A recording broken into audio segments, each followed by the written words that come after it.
Mike had always trusted the road more than he trusted people. Asphalt didn't lie, didn't shift underfoot, unless you counted black ice. And out here, somewhere between Greeley and the Nebraska line, he'd learned to read the weather in the hum of the tires and the flicker of the sky. This run felt off from the start. It wasn't just the heavy air or the radio's persistent static, like voices underwater. It was the gnawing sense that every mile marker was familiar, that the prairie itself was watching him. He'd driven this stretch 100 times, yet tonight, every curve felt sharper, every shadow deeper, and the clock on the dash seemed to skip and stutter, as if unsure what hour it wanted to claim. Lightning spidered through clouds so low, they felt like bruises on the horizon.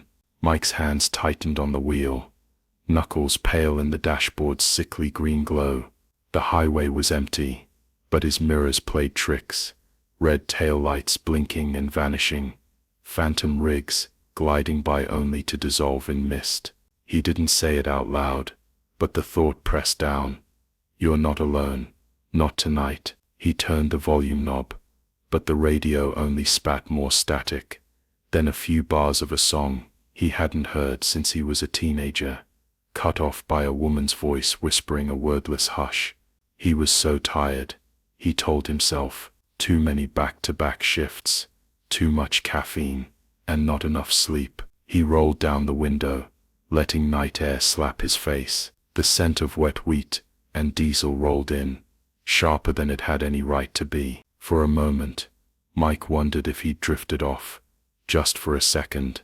Maybe this was a dream, but the road's vibration was real, steady, relentless, the only heartbeat he could trust. He rounded a gentle bend, just past mile marker 147, when his foot slammed down on the brake, before his mind caught up. There, half on and half off the shoulder, was a truck, not just any truck, a red Kenworth, battered, familiar. Mike's headlights swept over it, picking out the telltale paint chips on the fender, the missing passenger side mirror, even the decal for Shiloh Freight that he'd always meant to peel off. The trailer was jackknifed, its side crumpled in like a soda can, glass glinting on the black top, like a scatter of cheap jewels. His first instinct was to help. Someone could be trapped, bleeding, dying inside. He grabbed his flashlight and phone, though the signal bar wavered and danced as if mocking him. As he stepped out, boots sinking into the soft gravel, his breath fogged in the cold. The air felt wrong, like it was listening. The closer he got, the more impossible the scene became. This was his truck, not just the same model.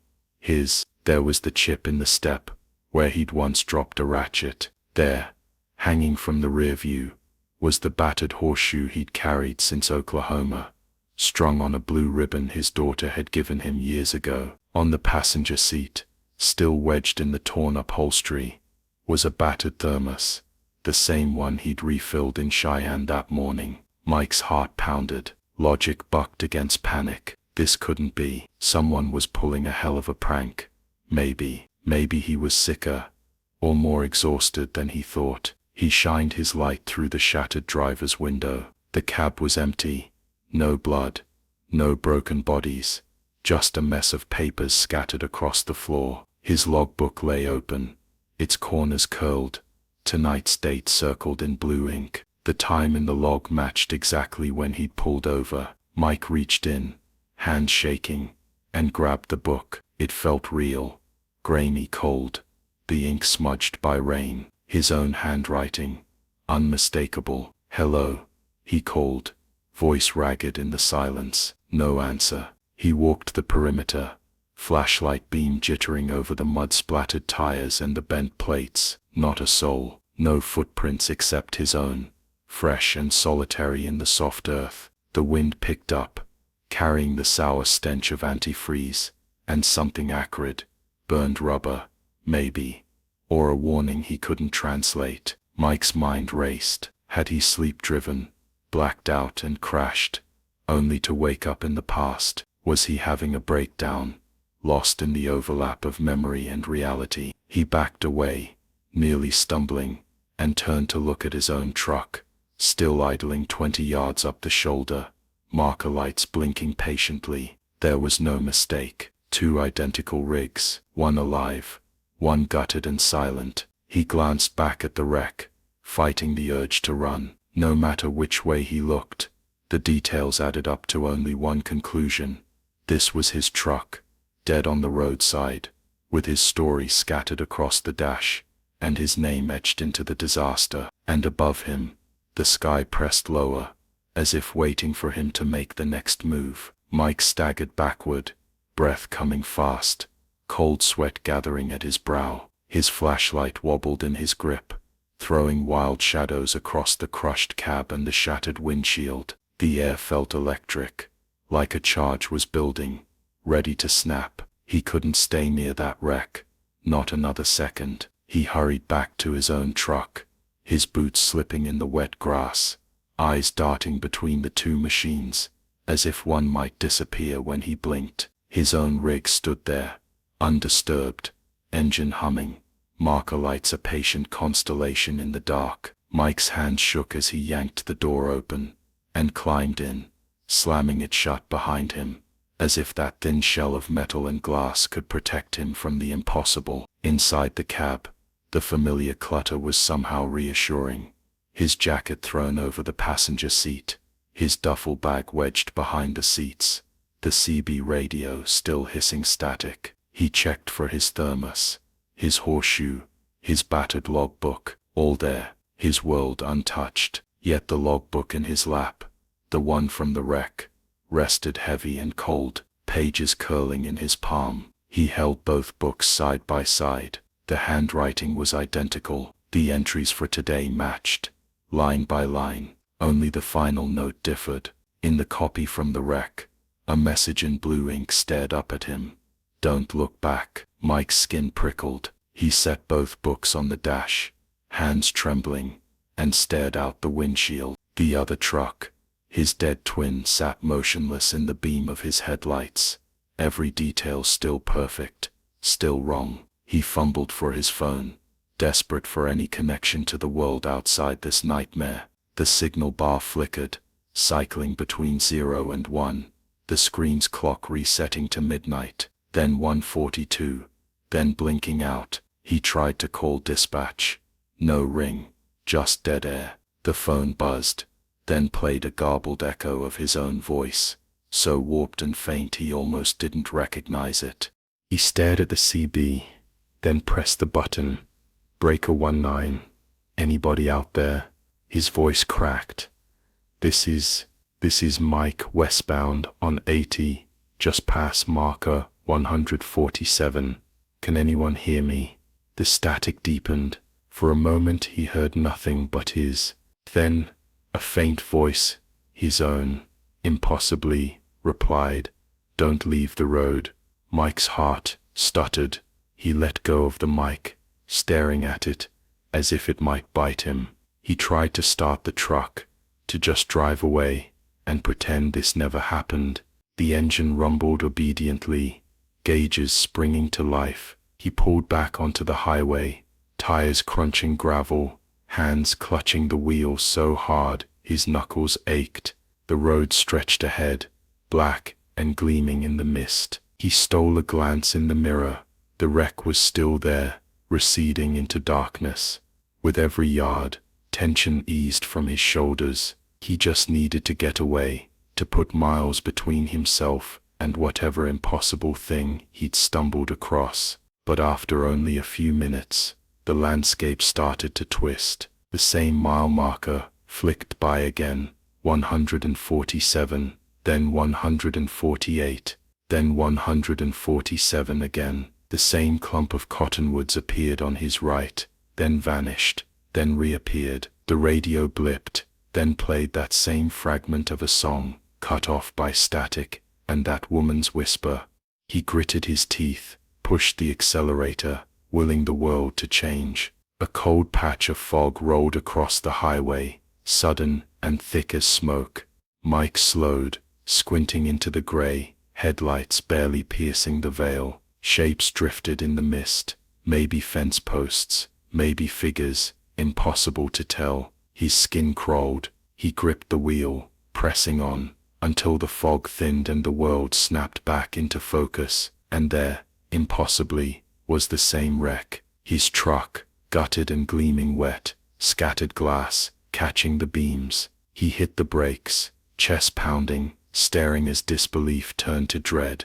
Had he circled back, missed a turn, but the odometer hadn't budged, and the clock still spun wild. For a moment, Mike's mind rebelled, refused the evidence of his senses. This was a nightmare. It had to be. He forced himself to drive on, this time not stopping.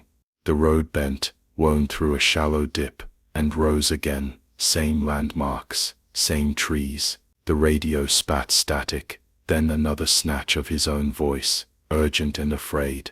"Don't look back, Mike." He pressed the pedal, ignoring the dread clawing at his chest, desperate to break the loop. But every route, every shortcut, brought him back to the same stretch, the same wreck, his own ghost truck waiting for him in the night. Rain began to fall, thin and cold, streaking the windshield with silver veins. Mike wiped at his eyes, angry, frightened, fighting the creeping sense that something had cracked in the world, that he'd slipped between. The rain drummed harder as Mike made another frantic pass down the highway, headlights carving ribbons through the watery black. The world outside had shrunk to the slick shimmer of pavement, the pulse of wipers, and the pounding in his chest. Every muscle in his body screamed to flee, but there was nowhere left to run. Every mile marker spat him back to the same spot. Every shortcut curled into itself like a snake swallowing its own tail. He felt caged, haunted by his own reflection cast in 1,000 splinters of broken glass. It was on his third pass that he saw the figure. At first he thought it was just another trick of the mist, a patch of fog gone dense and dark at the edge of the ruined truck. But as he crept closer, slowing almost against his will, the shape resolved itself into a man, a weathered old trucker, hunched inside a faded jacket, standing half in shadow. Mike eased his rig onto the shoulder and killed the engine, every sense taut with suspicion and hope. Maybe this stranger could explain. Maybe he'd seen something. Maybe, just maybe, he was real. Mike stepped out into the cold, boots squelching in the sodden grass, flashlight sweeping ahead. "Hey," he called, voice trembling more than he liked. The man didn't turn, only raised a hand in a lazy wave, and kept staring at the twisted wreck. Up close, the stranger looked like he'd been on the road for centuries. His beard was shot with gray, cheeks weathered by wind, eyes sunk deep and haunted. He wore a cap with a patch so faded Mike couldn't read it, and his hands shook as he fumbled for a cigarette, the lighter's flame flickering weak against the rain. Mike swallowed, nerves jangling. "Did you see what happened here?" he asked. The old trucker looked at him sideways, a crooked grin barely flickering across his lips. "I seen a lot of things," he rasped, voice rough as gravel. "Not all of them make sense. Some roads you only drive once, others you drive till you get it right." Mike shivered, arms wrapped tight against the cold. "Whose truck is that?" he said, though he already knew the answer. The man spat into the grass, shrugged. "Reckon it belongs to whoever's got the nerve to claim it." His gaze was sharp and knowing, as if he saw right through Mike's skin to the terror beneath. "You ever see yourself on the road, son?" the stranger asked suddenly. "I don't mean in the mirror, I mean really see, like looking through a window in time." He flicked his cigarette into a puddle, watched it sizzle. "Happens to some of us. Bad places, bad nights. They say the highway keeps score." Mike shook his head, wanting to deny it, but the words caught in his throat. "Why can't I leave?" he said quietly. "Why do I keep coming back here?" The old trucker laughed, short and humorless. "Sometimes you loop 'cause you missed the sign, sometimes 'cause you took a wrong turn so long ago you forgot, but mostly," he fixed Mike with a stare cold as the dawn, "mostly, it's 'cause you ain't done here yet, you got something to face." Mike stared at the wreck, at the bent wheel, and the shattered glass that looked so much like his own. If I'm supposed to face something, what is it? He whispered. The man shrugged again, pulling a matchbook from his pocket. Old creased, the kind they give out in diners that cling to the world like barnacles. He pressed it into Mike's hand. Sometimes you just gotta light your own way, but don't follow your own ghost, son. That road never ends. Before Mike could respond, the man stepped back into the mist and vanished, as if swallowed whole by the night. Heart pounding, Mike stared at the matchbook. The cover read Vicky's Diner. Home cooking since 1972. He hadn't been there in years. A memory surfaced, him and his daughter, splitting a slice of cherry pie at a faded counter, laughter bouncing off checkered tile. He shook his head, rain sliding down his face, and stumbled back to the wreck. He peered into the shattered cab again, half expecting to see himself behind the wheel. But it was empty. Just the logbook, the thermos, the lucky horseshoe. He stared into the broken side mirror. For an instant his own reflection stared back, older, gaunt, eyes rimmed with exhaustion and fear. It flickered, then was gone, replaced by rain and shadow. Mike clutched the matchbook, cold and shivering. He felt the truth of what the stranger had said settle on his shoulders. He was looping not by accident, but by design. There was something unfinished here, something the road needed him to see, to accept, before it would let him go. The weight of that realization pressed into his chest, but for the first time since the nightmare began, he felt a strange resolve hardening inside him. The rain eased, and he stood, staring at the two trucks, one living, one dead, knowing that whatever came next, he couldn't turn away. And the gears of reality had gotten stuck.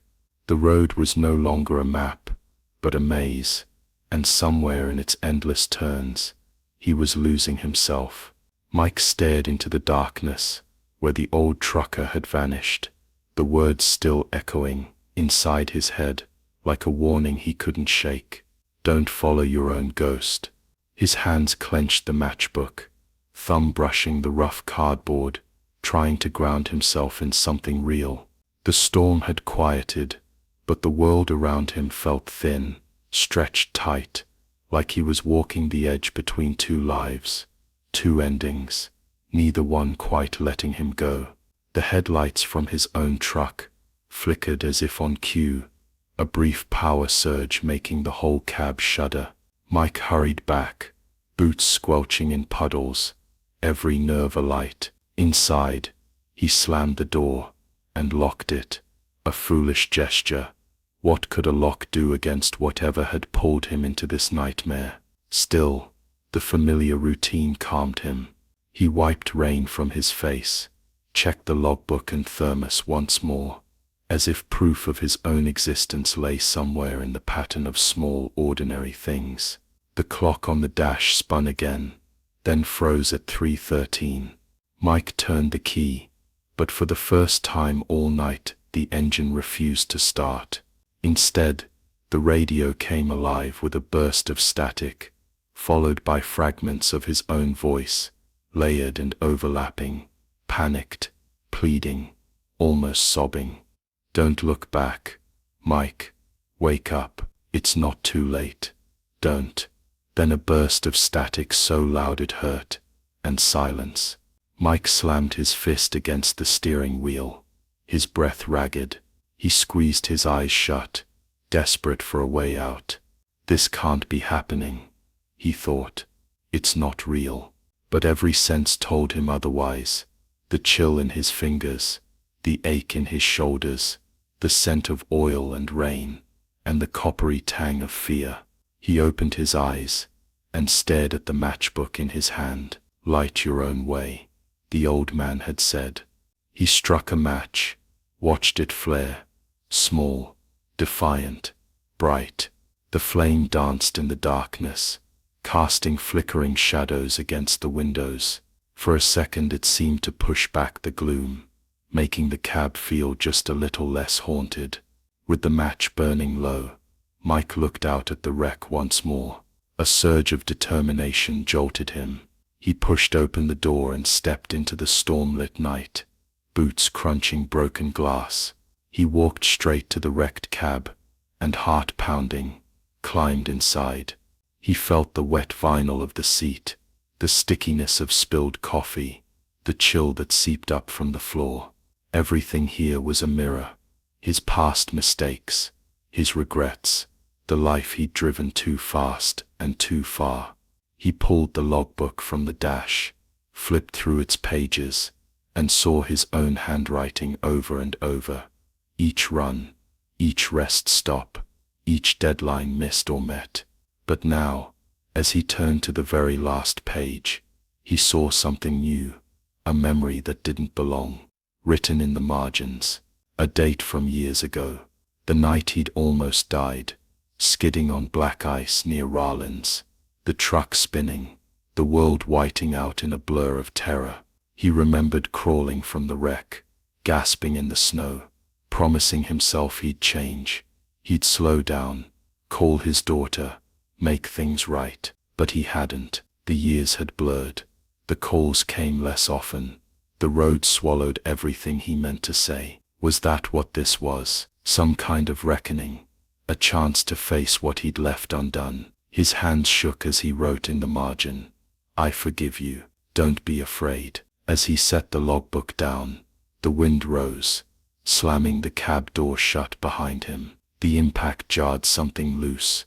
A photo slipped from beneath the seat, drifting to the floor. Mike picked it up, heart aching. It was a picture of his daughter, age 9, beaming in front of the old Kenworth, holding the blue ribbon that now hung in both trucks. He pressed the photo to his chest, tears stinging his eyes. Outside, the mist thickened, swirling in ghostly shapes. Mike saw figures in the fog, shadows of himself, younger and older, each haunted by the weight of their own regrets. He knew, suddenly, and without doubt, that he could stay here forever, looping through his own pain, or he could let go. He stumbled from the wreck, clutching the photo, matchbook, and logbook. The headlights of his living truck shone through the darkness, a thin golden path, cutting through the endless night. Mike made his choice. He would not follow his ghost any longer. He would not turn back. He climbed into his own cab,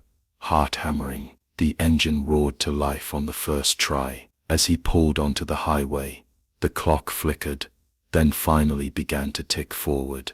The dawn was just a rumor on the horizon, but for the first time all night, the road ahead looked clear, open, alive, forgiving. Mike drove on, not looking back, letting the past fall away behind him with every mile. The first hint of dawn was only a whisper, a faint silver light prying at the hem of the horizon, painting the endless fields with the ghost of morning. Mike drove through the last shreds of mist, every nerve still taut, the past hours burning behind his eyes, like the residue of a bad dream. His hands shook on the wheel, but the cab felt warmer now, less like a coffin, and more like the living heart of the world. Each mile that fell away behind him felt lighter, as if every rotation of the tires stripped the weight from his chest. The highway stretched ahead, straight and empty. Mike risked a glance in the mirror, half dreading, half hoping to see the ruined doppelganger truck one last time. But the road was empty, as if the world had quietly stitched itself back together behind him. No sign of the wreck, no glint of broken glass, just the long gray ribbon unwinding under a sky that was turning gently blue. He let out a breath he'd been holding for hours. He didn't know if he'd escaped, or if something deeper had changed. His phone flickered to life, the time and signal steady. No more ghost calls, no broken clocks. The radio picked up a country station, a woman's voice, soft and bright, singing about forgiveness and coming home. Mike almost laughed, relief warring with disbelief. He thought about pulling over, calling his daughter, telling her the story, but found he couldn't quite put the night's terror into words. Not yet, maybe not ever. As the miles rolled by, Mike's thoughts drifted back over everything he'd seen: the ruined cab, the old trucker's warning, the matchbook with its faded logo, the photograph of his daughter clutching that blue ribbon, her smile brighter than any sunrise. He wondered if the world had really bent for his sake, or if the road had simply demanded its toll, and then satisfied, let him pass. Maybe it didn't matter. Maybe all that mattered was that he was here, alive, the sun rising, the highway open ahead. The matchbook still sat in his cup holder. He picked it up, thumbed it open. Inside, in a shaky scroll, was a note he hadn't noticed before. "Don't wait for a second chance. Make it count." Mike smiled, the words burning away the last of the cold inside him. He fished out the photo of his daughter, propped it on the dash beside the horseshoe. It felt right, like an anchor to something real. Just ahead, a weathered roadside diner appeared, the kind of place that might have been Vicky's once, or maybe everywhere and nowhere all at once. The lot was empty except for a single battered pickup, the kind that looked like it had driven through 1,000 storms. On impulse, Mike pulled in, the tires crunching gravel. He shut off the engine, and sat for a moment, listening to the thump of his heart, the distant call of a meadowlark in the pale morning. Inside, the diner was quiet. A tired woman in a gingham apron poured coffee behind the counter, humming to herself. Mike slid onto a stool, the vinyl squeaking, and wrapped his hands around the mug she set in front of him. The coffee was scalding, bitter, exactly what he needed. The woman glanced up, gave him a look that seemed to see straight through the wear and tear. "Long night?" she asked. Mike nodded. "Yeah, longer than I expected. Looks like you made it though." She poured another cup. "Most folks don't when they find themselves on that stretch of road." He blinked. "You ever hear about a wreck out past 147? She gave a little smile. "Everybody hears something. Some say it's just bad luck. Others say the road gives you a choice. Face what you're running from, or keep driving in circles till you do." Her gaze softened, full of things unsaid. "You don't look like a man running anymore." Mike sipped his coffee, warmth spreading through his chest. He looked out the window. The sky was filling with color, streaks of gold and pink rising above the fields. A trucker's sunrise, he thought, a good omen. For the first time in years, he didn't feel alone. He paid for the coffee, left a generous tip, and paused at the door. "Thank you," he said, voice rough. She nodded, as if she'd heard it before. Back in the truck, Mike let the engine idle for a moment, feeling the thrum beneath his feet. He touched the photo on the dash, then scrolled through his contacts until his daughter's name came up. He stared at the number, thumb hovering, nerves jangling. This time he pressed call. The phone rang, once, twice, then her sleepy voice answered. "Dad," he swallowed, tears threatening. "Hey kiddo, I just wanted to hear your voice." She laughed softly, the sound sweeter than any song. "You okay out there?" Mike looked at the sunrise, the empty road, the old fears shrinking in the daylight. "Yeah," he said, smiling through tears. "I think I finally am." And as he pulled back onto the highway, heading west into the rising sun, he knew that whatever haunted stretch he'd driven through in the dark was behind him now, the road ahead wide open, waiting for him to live it.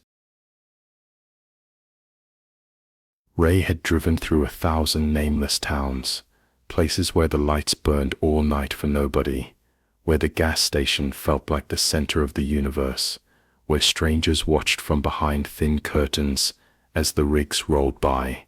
He was used to roads dissolving into darkness, to the silence that pressed against his cab like a second skin. But tonight felt different. The storm had rolled in out of nowhere, a wall of black clouds swallowing the moon, the GPS barking unfamiliar detours as highways closed in both directions. The wipers struggled against sheets of rain, and Ray's eyes stung from staring at the endless wet ribbon of asphalt. There hadn't been a sign or a building for miles, only a creeping sense that he'd left the map behind somewhere back in the downpour.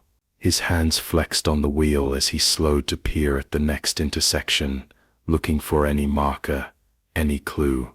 The headlights caught a tangle of trees, a battered fence, and then suddenly color and light, a sign freshly painted glowing like a promise in the dark.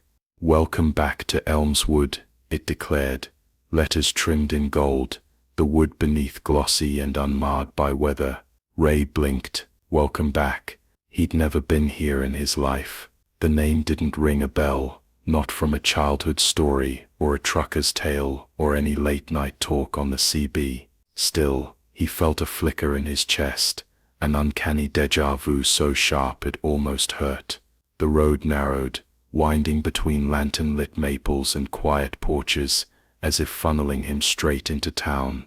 Storefronts lined the main drag, windows glowing with soft lamplight, old signs promising antiques and ice cream and penny candy.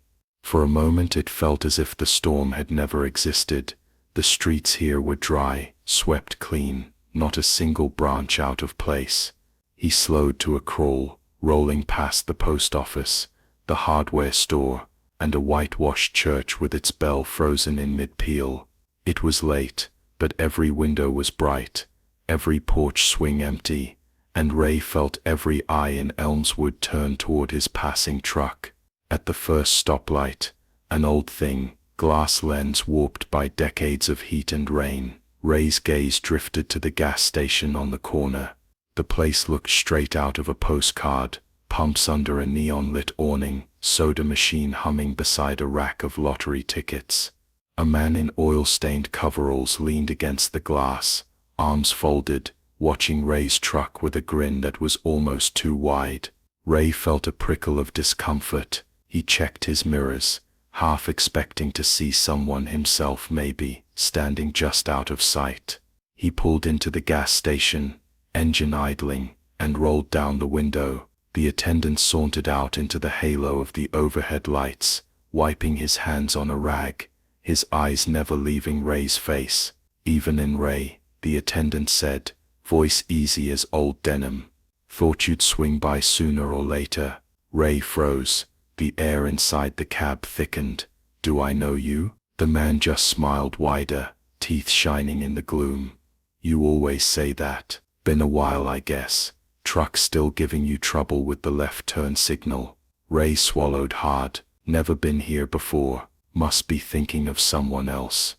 Sure, the man chuckled. "If that's what you want." He turned, waving Ray toward the pump. "Fill you up, or just passing through this time?" Ray climbed out, raincoat pulled tight. The attendant's knowing look made his skin itch. As the fuel flowed, Ray tried to make sense of it. Maybe his reputation had gotten here ahead of him.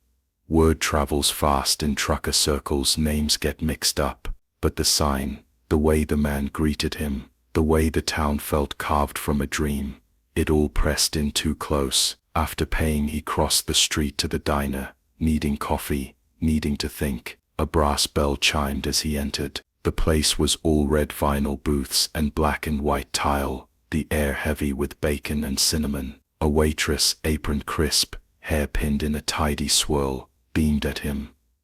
"Ray, honey, you made it. Booth by the windows open for you." Ray nearly tripped over his own boots. "How do you know my name?" She laughed, low and warm. "Stop teasing. You always say that when you come back. Sit, I'll bring your usual." He slid into the booth, heart pounding. "My usual," she winked. "Black coffee, slice of cherry pie, unless you're changing things up tonight." Ray shook his head, words failing. He stared out the window. The town looked back, silent, waiting, certain. On the wall beside him, photographs showed decades of parades and block parties, and in the background of 3, 4, 5 photos, he saw himself, always blurred, always just at the edge of the crowd, always watching. He felt the whole diner's eyes on him, and the thought came unbidden, as if it belonged to someone else. "Welcome back, Ray. Welcome home." Ray sat frozen in the booth,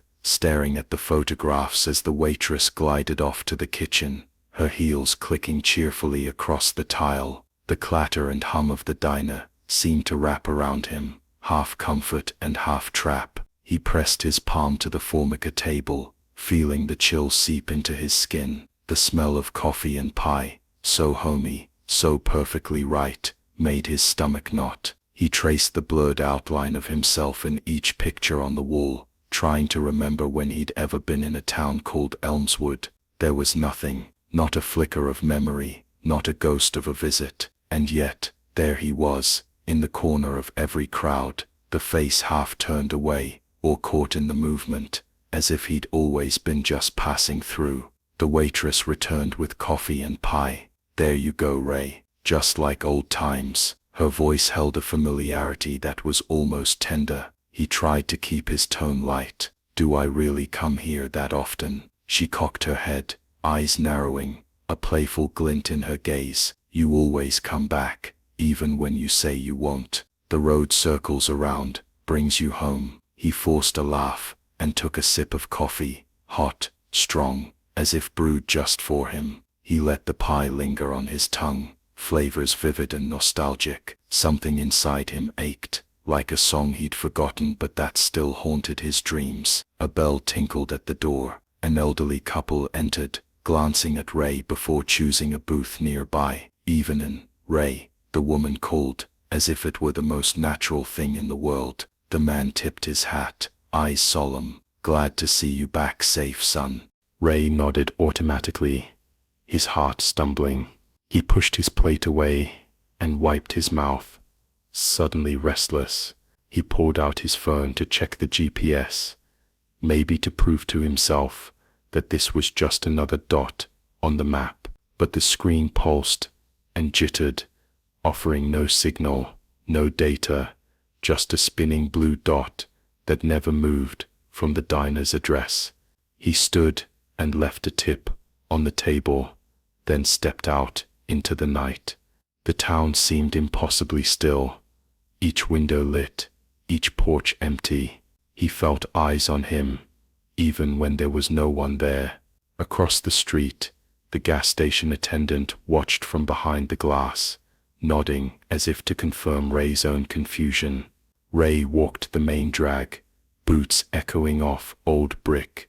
Every building felt familiar and strange. At the hardware store, the owner flicked the lights on and waved through the window. At the barber shop, a man with a white smock swept the floor, pausing to give Ray a solemn nod. He passed a movie theater, marquee blank, doors locked, but the lobby lights burning. And at every corner, he caught fragments of conversation, snatches of his own name, mixed with laughter and quiet warning. He ducked into an alley, breathing hard, and leaned against cold brick. He closed his eyes, trying to remember, trying to anchor himself in the facts he did know. He was Ray. He'd been on the road for 20 years. He'd never been to Elmswood, never even heard of it. Yet everything here insisted he belonged. He wandered until he found himself back at the edge of town, headlights of his truck shining like twin beacons. The "Welcome Back to Elmswood" sign glowed at the roadside. He climbed into the cab, shut the door, and tried to shake the sense of unreality. He turned the key and rolled slowly forward, heart in his throat. He followed the road out, past empty fields and silent woods. The GPS was still no help, the spinning blue dot stuck on the edge of town. He watched mile markers tick by, then blinked, slowing, as he passed another glowing sign. "Welcome back to Elmswood." Same gold letters, same bright lights. Had he turned wrong? He checked his mirrors, tried a different direction. Again, the woods, the curve in the road, and then "Welcome back to Elmswood." Ray's hands began to shake. He pulled over, headlights sweeping the empty highway. Rain spattered the glass, though the clouds above seemed frozen. He pressed his forehead to the steering wheel, fighting panic. It was impossible. No matter which way he drove, every road circled back to the same place. He cut the engine and sat in the dark, listening to his own breathing. He could see the edge of the town, the tidy rows of houses, the church spire against the dark. Equati sported, tuisatu foot, and in halcum switu sported.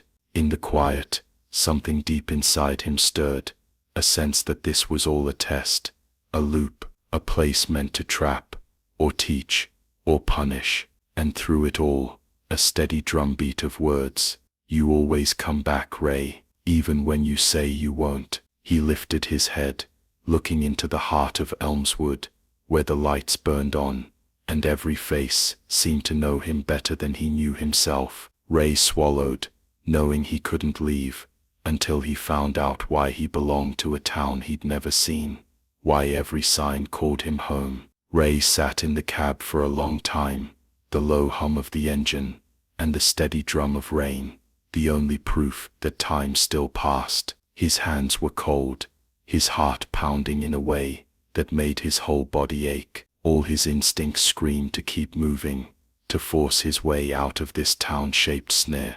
But no matter which road he imagined, he knew it would only end at the same sign, "Welcome back to Elmswood." Every time he closed his eyes, he saw the gold lettering burning in the dark, the way the townspeople's eyes had followed him with that unsettling mix of fondness and expectation.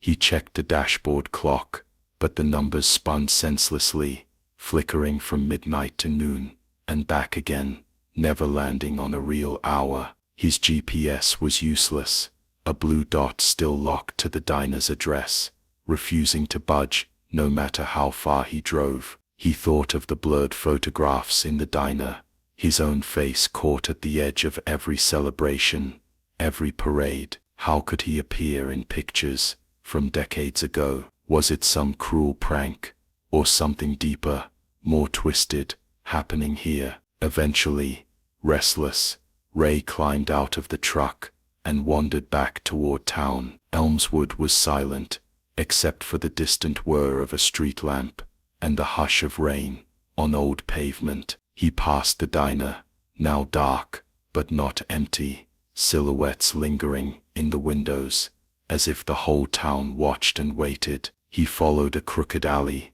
past the post office, then ducked beneath an awning, and found himself in front of a squat, old-fashioned library. The front doors opened with a shudder, spilling warm light onto the sidewalk. Inside, the air smelled of paper and varnish, dust and memories. Rows of shelves reached up toward the high, arched ceiling, and at a desk near the back, an elderly woman sat knitting, a calico cat curled at her feet. She looked up as Ray entered, her eyes lighting with something like recognition. "Raymond Allen," she said, as if reading from a script. "I was wondering when you'd come in tonight." Ray's heart nearly stopped. "How do you know my name?" She only smiled, patting the cat. "Everyone knows you in Elmswood, dear. You always come back, one way or another." He felt lightheaded, moving deeper into the library, as if drawn by an invisible hand. Have I lived here before? My memory." He trailed off, not sure what he was asking for. The woman's gaze turned gentle, almost pitying. "Memory's a tricky thing, Ray. It comes and goes with the fog. Maybe you remember, maybe you're just not ready. But the answers are always here, if you look." He wandered the aisles, half hoping for a door that would lead him out. Instead, he found a small reading room.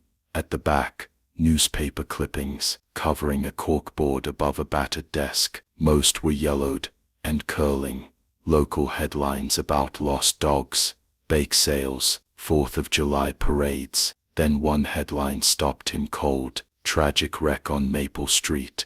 Local boy Raymond Allen injured." The grainy photo beneath showed a crumpled pickup, a stretcher, and in the background, a younger version of himself, dazed and bandaged. He read on, piecing together an old story. A boy, a late-night joyride, a crash that nearly killed him, and left the whole town grieving. The details didn't fit. He'd grown up 2 states away, his own childhood spent nowhere near Elmswood. And yet, the face, the name, the story, every piece pointed to him. There were other clippings too. School awards, a graduation photo, Elmswood Parade Grand Marshal, Ray Allen returns home. Ray backed away, the room spinning. Had he forgotten a whole life? Was this town some twisted echo of choices he never made, or was he dreaming someone else's memories? Caught in a place where time and truth twisted together, he stumbled out of the reading room, colliding with the librarian. In the main hall, she caught his arm, steady and kind. "Everyone comes back to Elmswood when it's time to remember," she said quietly. "We all have things we need to face." "I don't belong here," Ray whispered, voice shaking. "This isn't my life." The librarian pressed something into his palm. A silver key, old and worn. "Maybe not, but there's a door that only you can open, Ray. Find it and you'll know." He staggered out into the rain, clutching the key. Elmswood was changing. The street lights flickered. Clocks in shop windows ticked backward. The town felt fluid, unreal, like a memory, half remembered, reshaping itself with every step he took. He walked the empty streets, searching for a door that called to him. In the town square, banners hung for a parade that hadn't happened yet, and people gathered in shadowy knots, faces blurred, repeating, "Welcome back, Ray." The words followed him, wrapping tighter with every turn. Ray realized the town wouldn't let him go until he found what waited behind that locked door. Whatever truth, or memory, or guilt held him here, the answer was close now, just out of reach, shimmering at the edge of every window and every shadow. He pressed on, knowing escape would only come when he finally turned the key. Ray wandered the dreamlike streets, the silver key heavy in his palm, the rain soaking through his shirt and chilling him to the bone. The world had gone strange and elastic. Streetlights arched above him like watchful eyes. Colors seemed too bright, too rich, and every shadow whispered his name. He passed the library again, saw the old librarian watching him through rippled glass, and felt the town's patience thinning, as if Elmswood itself waited for him to finish what he'd come for. In the square, clusters of people were gathering beneath banners that read "Welcome Home Parade" and "Elmswood Celebrates Ray." Their faces shifted and blurred, some impossibly young, some impossibly old, all vaguely familiar. Music played from nowhere, a brassy nostalgic tune, and the air buzzed with anticipation. Ray's stomach twisted as he caught sight of himself in the mirrored window of a bakery. For just a second, his reflection wore a Letterman jacket, a wild-eyed teenager's grin, stretching across a face he barely remembered. He shook his head, and the image dissolved, leaving only his tired, rain-slicked self. He wandered, following a strange logic that seemed half memory, half fear. The key in his hand pulsed with a warmth that guided him, turning him down a narrow lane between the school and the firehouse. At the end of the alley was a squat brick building he didn't recall seeing before, the old community center, its door painted red, a brass plaque by the handle that read "Allen Hole." A jolt of recognition shivered through him. The key fit perfectly in the lock. Ray hesitated, heart pounding, then turned it and pushed inside. The air within was thick with dust and echoes. Rows of folding chairs faced a stage, draped in faded bunting, as if waiting for a celebration that never quite happened. On the walls were more photographs, more moments caught in time.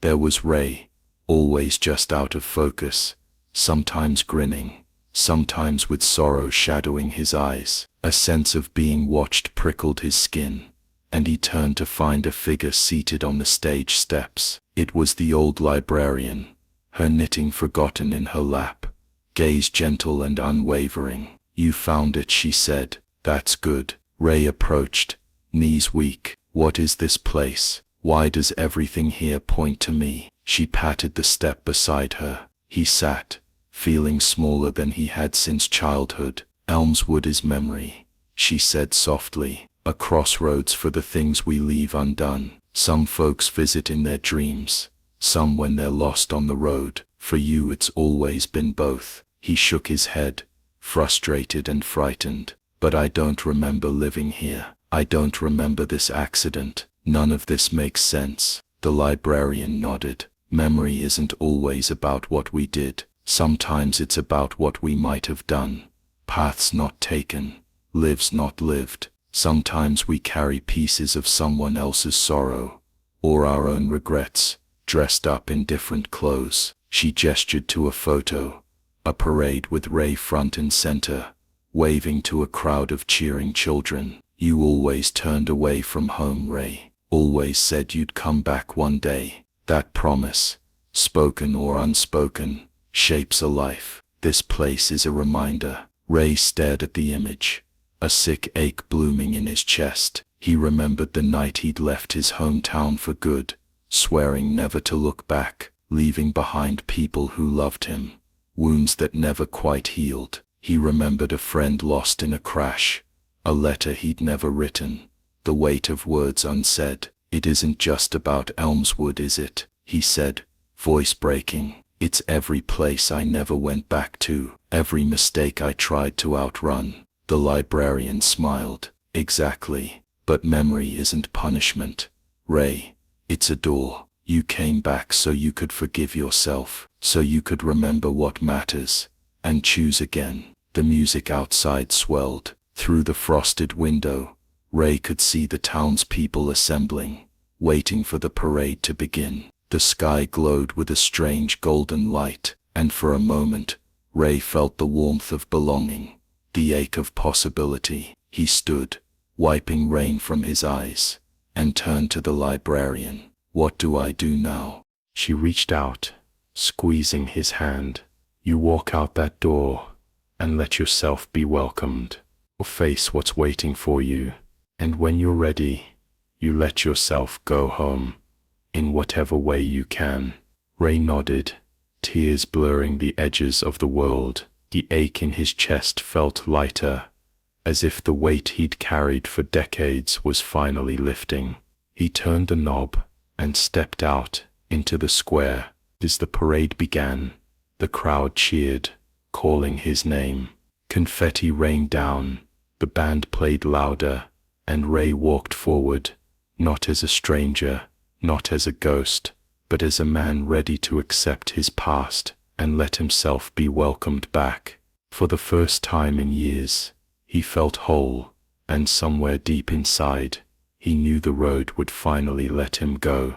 Ray stepped into the golden light of the square, blinking back tears as the parade surged around him. The air shimmered with music and color, brass horns, beating drums, voices raised in a song he half remembered from childhood. Townsfolk lined the sidewalks, waving streamers, tossing confetti, calling his name, in a chorus that seemed to echo through every year he'd ever lived. Banners arched over the street, welcome home, Ray, catching the sun and fluttering like a promise. For a long moment, Ray stood uncertain, heart hammering, the key still warm in his pocket, the past pressing close on all sides. He let the crowd sweep him forward. Children darted out to hand him paper flowers. Old men thumped his back and grinned as if he'd never been gone. Women he didn't recognize squeezed his hands and said, "We knew you'd find your way back, Ray." The warmth was overwhelming, genuine, forgiving, unstoppable. Every face seemed familiar, as if they'd been waiting only for him, as if they'd carried his absence like a stone in their pockets all these years.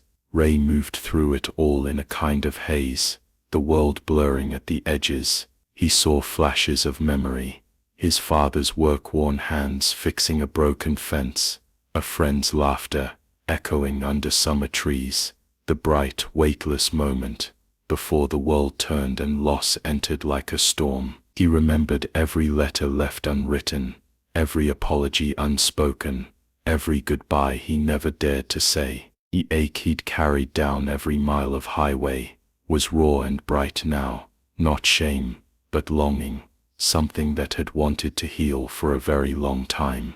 As the parade wound toward the old town hall, the music faded, and the crowd gathered close. The mayor, a broad-shouldered woman in a dress the color of the sky, stepped up onto a little podium and held out a hand. "Welcome back, Ray Allen. Elmswoods waited a long time for this." Her voice was strong and clear, but kind. Ray stepped forward, the crowd parting to let him pass. He looked into the mayor's eyes and saw in them 1,000 small kindnesses, 1,000 new beginnings. "I don't know if I deserve it," he said softly, words trembling in the warm air. She smiled, pressing the key he'd carried into his palm again. "We all come home in our own time. That's what forgiveness is for." She gestured to the steps of the town hall. "Go on, Ray. It's time." He climbed the steps slowly, each footfall an act of courage, the air thick with expectation and hope. At the top, the double doors stood open, sunlight pouring through. The Ray crossed the threshold and felt a wave of calm wash over him, a sense that the town, the crowd, the whole shimmering world had been holding its breath and could now exhale. Inside, everything was quiet. Dust motes drifted in the golden beams from high windows. A long table stood in the center of the hall, covered with letters, photographs, mementos of a life both lived and imagined. Ray traced a trembling finger across a photo of his younger self, a boy with the world ahead of him, all his choices still unmade. He found a letter in his own handwriting, one he didn't remember writing, a letter to the friend he'd lost, saying all the things he never managed to say. He read the letter, tears spilling freely now. "I'm sorry," he whispered. "I should have come back sooner. I should have said goodbye." From somewhere nearby, a gentle voice replied, "You're here now. That's what matters." Ray turned but saw only sunlight, the world softening at the edges. The ache in his chest was gone, replaced by something light and fierce, relief, gratitude, the quiet certainty that he'd finally made it home. He stepped outside again, blinking in the sudden brightness. The crowd had faded, their faces turning to mist, the music dissolving into birdsong. The banners fluttered once, then disappeared on the wind. The town was empty, but it wasn't lonely. Every porch and window glowed with the light of memory, of welcome, of peace. Ray walked back to his truck, the world quiet and ordinary. Once more, the rain had stopped, the air was clear, and the welcome back sign at the edge of town had changed. Now it simply read, "Safe travels." He climbed into the cab, turning the key, feeling the engine roar to life beneath him. For the first time in years, the road ahead was just a road, not a punishment or a test, but an invitation. He pulled out onto the highway, the sunlight rising behind him, the memory of Elmswood a gentle weight in his heart. As the miles fell away, Ray glanced in the rearview mirror. The town had vanished into the morning haze, as if it had never existed, or as if it had always been waiting for him to remember. He smiled, tears drying on his cheeks, and faced forward, finally ready for whatever lay ahead, free, forgiven, and truly home at last. Tom always said that the worst hours on the road were the ones nobody else saw. The world shrank down to a strip of trembling headlights, the hum of tires, and the ever-present ache between his shoulder blades. It was a time when the radio faded to static, even the distant trucker chatter dying out, and nothing stood between him and his own thoughts but the dark. He'd driven the western route through Texas 100 times, trusted the rhythm of mile markers and the gentle curve of the blacktop, but lately the nights had begun to feel longer, stranger, like the shadows had learned his name. It started on a Wednesday, as most odd things do, not with thunder, but with a subtle shift. The digital clock on his dash blinked 3:12 a.m. as Tom yawned and reached for the thermos. That was when he saw her. In the rear view, framed perfectly between the dashboard dials and the coiled CB mic, a young woman stood by the side of the road, illuminated for a heartbeat in his taillights. Pale face, hair so long and dark, it might have been a shadow itself, and eyes that met his in the mirror, as if they'd always been waiting. His foot flinched on the pedal, and he checked the mirrors again, but the woman was gone. He told himself it was exhaustion, a ghost born of caffeine and sleepless nights. But the next night, and the one after that, she was there, always at 3:12. Sometimes she stood on the narrow shoulder, sometimes a mile behind, sometimes reflected in the glass of his own sleeper cab. When he glanced back, the world distorted and doubled. She never moved, never signaled for help, just stared. The repetition gnawed at him, her stillness, the way the clock always landed on that same minute, as if the world had hit pause. He started paying attention.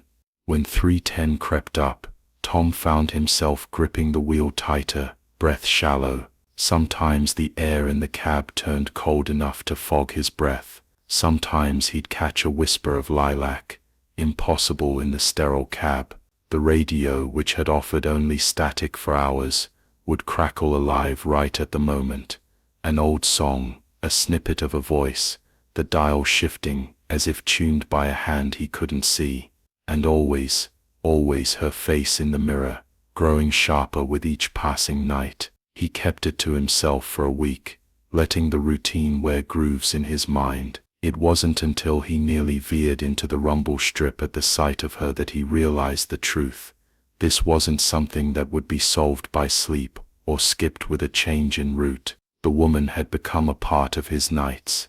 He started dreading the hour, finding his pulse rising as 3 a.m. approached, even altering his speed, so that he'd hit a busy intersection or a lit gas station, anything but another empty stretch of road. It made no difference, no matter where he was, crossing the Brazos, idling at a truck stop, even pulled over with a cold cup of coffee trembling in his hand.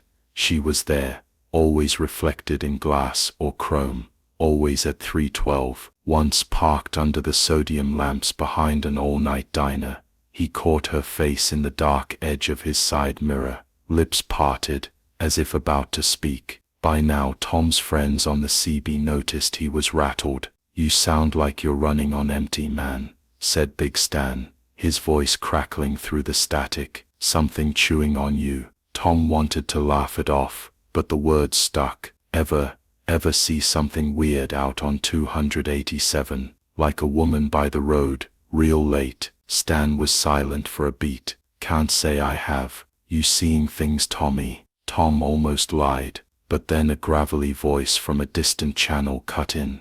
"That's the 312 ghost. She's been walking that stretch for years. Some say, don't look too close. My cousin swears she followed him all the way to Amarillo." The channel hissed, then went dead. Tom's skin crawled. He tried telling himself it was just an urban legend, a story to break the monotony of the night, but he couldn't shake the memory of her face, so pale, so impossibly sad, staring through his reflection, as if searching for someone she knew. By the 7th night, Tom's nerves were frayed. He checked the mirrors compulsively, counted down the minutes, and flinched at every shadow. As the hour crept near, he flicked on every cab light and cranked up the radio, but nothing kept her away. At 3:12, she was there again, closer this time, her hand raised, palm pressed to the glass of his rear window, as if begging to be let in. He hit the brakes, pulled to the shoulder, and spun around, but the cab was empty. No footprints, no breath on the cold glass, just Tom, alone with the echo of her gaze, and the clock on the dash, now ticking mercilessly toward 3:13. The road ahead was silent, endless, and darker than it had ever been. Tom tried to fight the sense of dread that curled tighter around him with every night. He started double-checking his routes, making excuses to take earlier deliveries, or stretching out fuel stops, so he'd be parked under harsh fluorescent light at 3:12. It didn't matter whether he was rolling through empty prairie or sipping coffee at a truck stop with other bleary-eyed drivers. The clock ticked to that cursed minute, and she was there, sometimes far in the distance, sometimes just beyond the glass, her pale face hovering in reflections that twisted his own features into hers. The more he tried to ignore her, the more impossible it became. The strange occurrences grew, a cold that sank into his bones, no matter how high he turned up the heat, a waft of lilac that drifted through the cab, despite closed windows and sealed vents. The radio grew willful, refusing to play anything but static as the hour approached, and more than once Tom heard his own name hissed from the speakers in a voice that was not his own. After one particularly restless night, Tom began asking around in earnest. He brought up the 312 ghost at diners and shipping yards, his voice low and careful. Most people just laughed, shaking their heads at another trucker's tall tale, but a handful offered uneasy glances, and a couple of older men traded looks before leaning in closer. "You're not the first, you know," muttered one with a weathered face and heavy hands. "She's been seen up and down this road for years, always at the same time. Some say she's waiting for someone, others think she's warning folks to turn back." Tom's knuckles whitened on his coffee mug. "What's her story?" The man shrugged. "Depends who you ask. One version says she was a waitress, vanished on her way home. Another says she was running from someone, never made it out. People go missing out here, son. Always have." The words didn't help.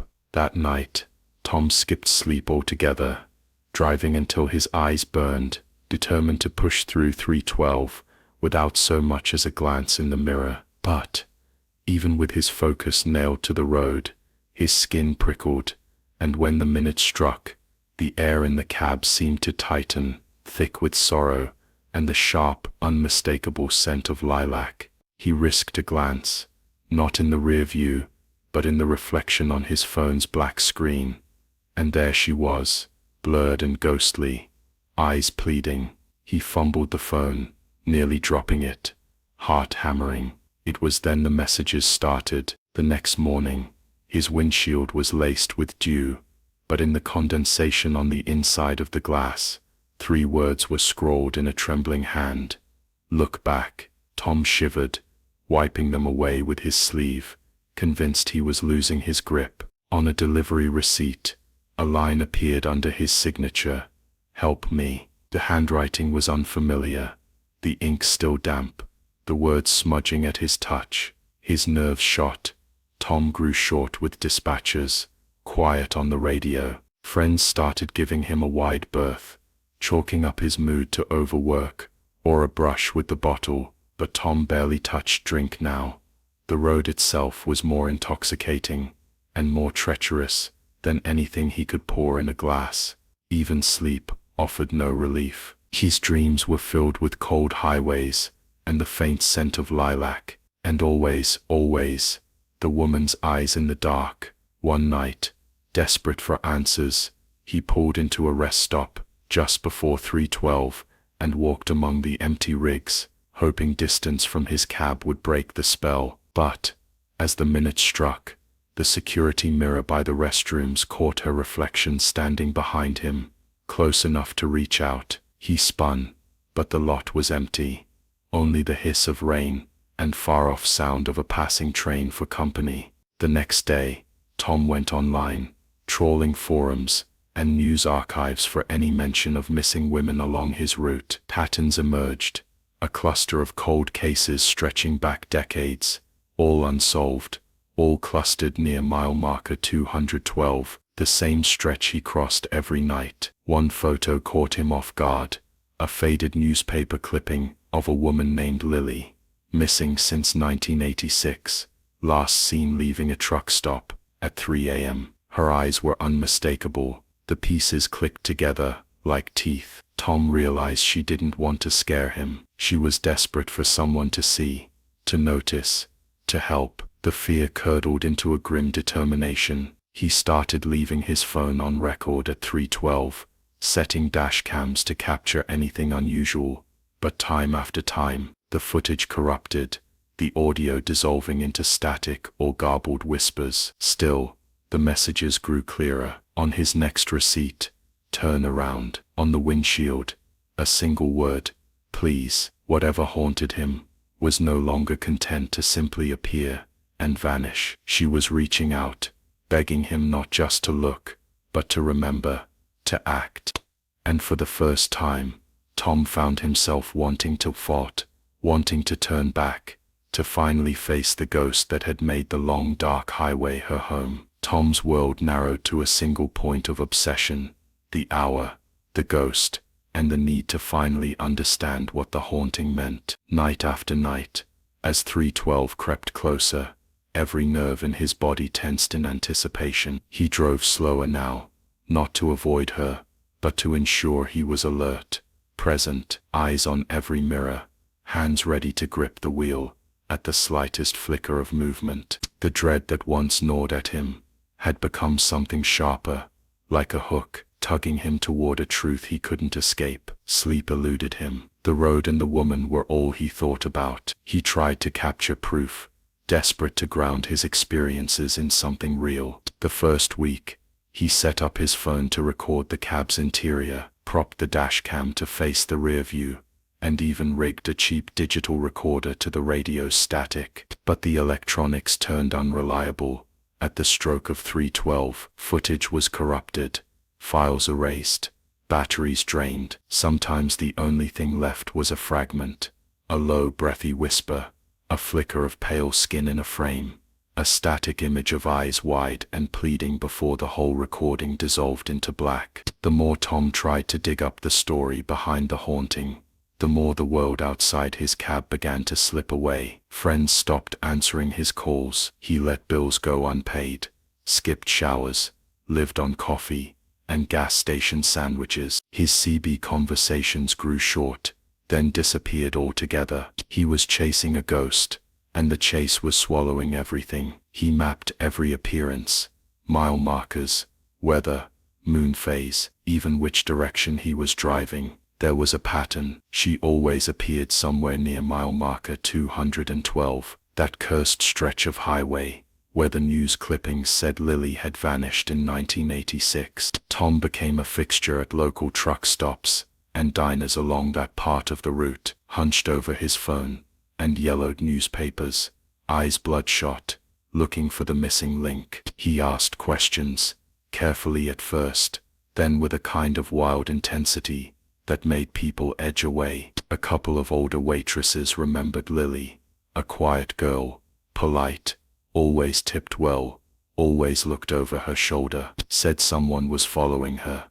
One woman recalled, voice low, never saw her after that night. Cops said she ran off, but I never believed it. Tom started to see her, even when it wasn't 3:12, sometimes just before dawn.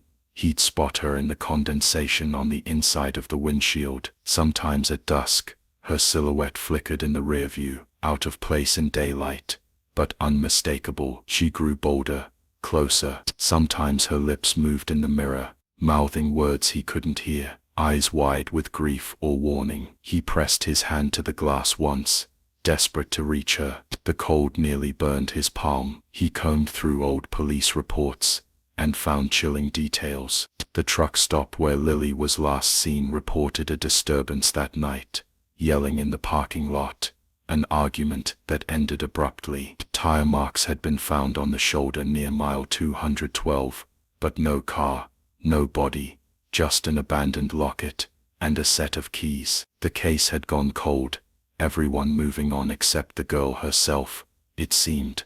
One night, sleep-deprived and raw, Tom pulled off at a diner near the haunted stretch.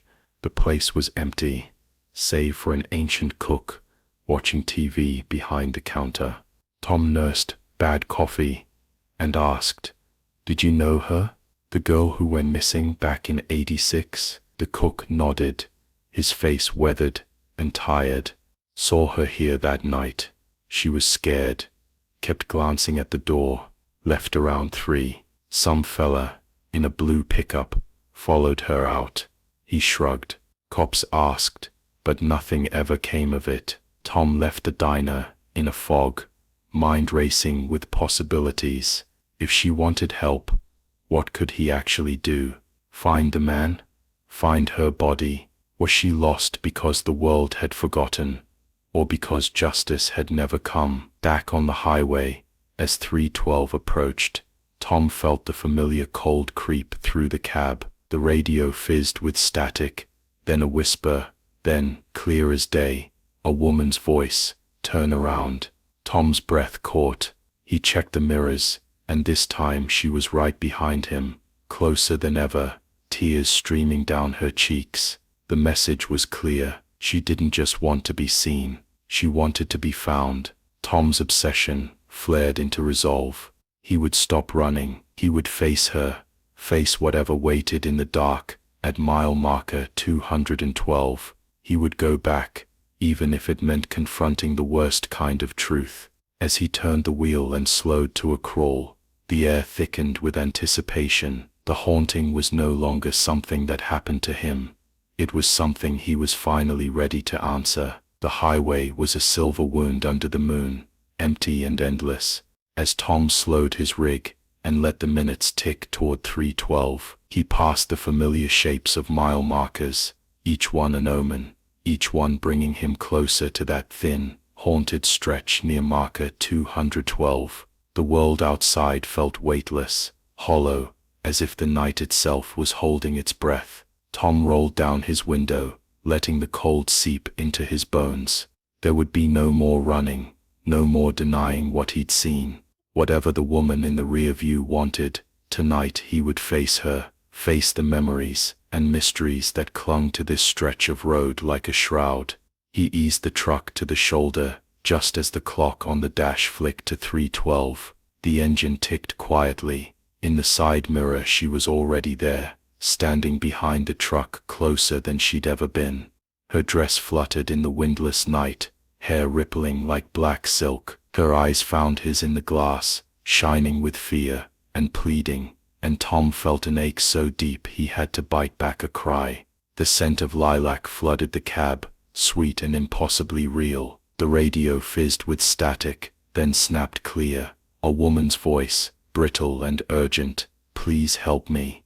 His breath shook. Tom reached for the door handle, half expecting his hand to pass through it, but everything felt solid, heavy, inevitable.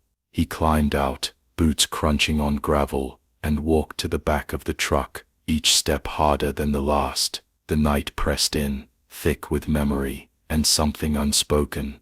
The woman stood on the shoulder, her bare feet inches from the black top, face streaked with tears. Her gaze flicked past Tom, toward a dark patch of ground, just beyond the ditch. Tom followed her look. There was a low spot there, a scattering of old debris, almost swallowed by weeds and rain. He stumbled forward, guided by instinct or something deeper, kneeling where her gaze settled. The ground was soft, muddy, from days of drizzle. He dug with his hands, the earth cold and sticky under his nails. After a moment, his fingers scraped metal. He unearthed a locket, caked in mud, its chain tangled with roots. Beside it, buried deeper, was a faded scrap of dress fabric, pale blue, tattered, old blood, darkened to rust at the seams. Tom's heart hammered as he brushed the dirt away. He found a set of car keys, so old the logo had worn away, and a battered wallet. The leather stiff but the contents inside miraculously preserved. A photo of Lily, smiling and alive, pressed between faded receipts and a handwritten note. If something happens, please tell my mother I was trying to get home. Tom's eyes burned. He turned back toward the woman, but she had moved closer, her expression softening, the sorrow in her eyes replaced by gratitude and longing. She reached out, almost touching his face, her fingers cold as mist. In that moment, a flood of memories that were not his own swept through him. Images of her last night, the fear, the chase, the final hopeless struggle by the road. He gasped, the pain and terror and loneliness sharp and vivid, then felt them ease, replaced by a calm, gentle warmth. She looked at him, lips parted, as if she wanted to speak. Instead she simply nodded, once, and stepped backward, her figure blurring at the edges like fog at dawn. Tom stumbled upright, clutching the locket and wallet, heart racing. The scent of lilac faded, the static on the radio was gone, only silence, deep and profound, filled the night. He knew what he had to do. Shaking, he climbed back into the cab and pulled out his phone, dialing 911. With hands numb and clumsy, he gave the dispatcher the location, described what he'd found. The words felt unreal, like something out of a nightmare or a legend, but the need to bear witness steadied his voice. "There's something buried here," he said, "a woman named Lily. She was never found." The authorities arrived just before dawn, red and blue lights painting the roadside in surreal colors. They listened, skeptical at first, but the evidence was impossible to ignore. As the sun broke over the prairie, Tom stood apart, watching as officers unearthed the remains and collected the fragments of Lily's lost story. When it was over, Tom lingered by the truck, eyes on the empty stretch of highway. For the first time in weeks, he felt a weight lift from his chest, a sense of purpose, of something finished, not just for Lily, but for himself. He glanced at the rearview mirror, half expecting to see her one last time, and for a brief golden moment, he did. Lily, standing in the sunrise, her face soft with peace and gratitude, before she faded into the light. The sky was lavender and gold as Tom watched the last of the patrol cars pull away, the quiet of dawn settling over the lonely highway like a benediction. The prairie grass whispered in the soft breeze, and the world felt impossibly wide. Tom remained by his rig, hands shoved deep in his pockets, the locket and battered wallet resting on the dashboard. For the first time in nights, his body didn't feel strung out or hollow. He leaned against the truck, breathing in the scent of dew and distant wildflowers, letting the morning soak into his bones. Everything felt changed, washed clean by what he'd finally faced.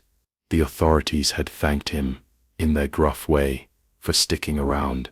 They'd asked questions about how he knew, about why he'd stopped.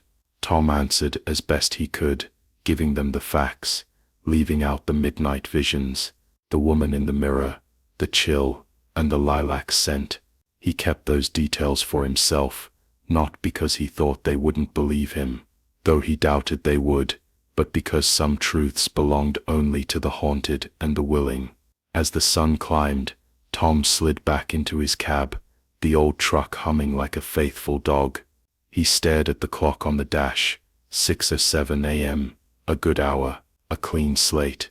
No more waiting for the dread that came with 312, no more haunted glances at the rear view. He found himself looking anyway, half from habit, half from hope. But there was nothing behind him now except the open road, no pale figure, no shadow of grief, only the ordinary blue of a waking day.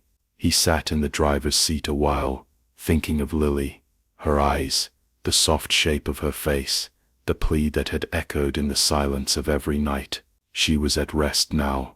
He could feel it, deep in his bones, a chord that had finally resolved. He wondered about her mother, about the family that had waited all these years for an answer, a sign, a body to lay to rest.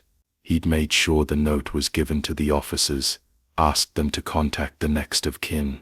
Maybe the final kindness was simply this, someone caring enough to stop, to look, to listen.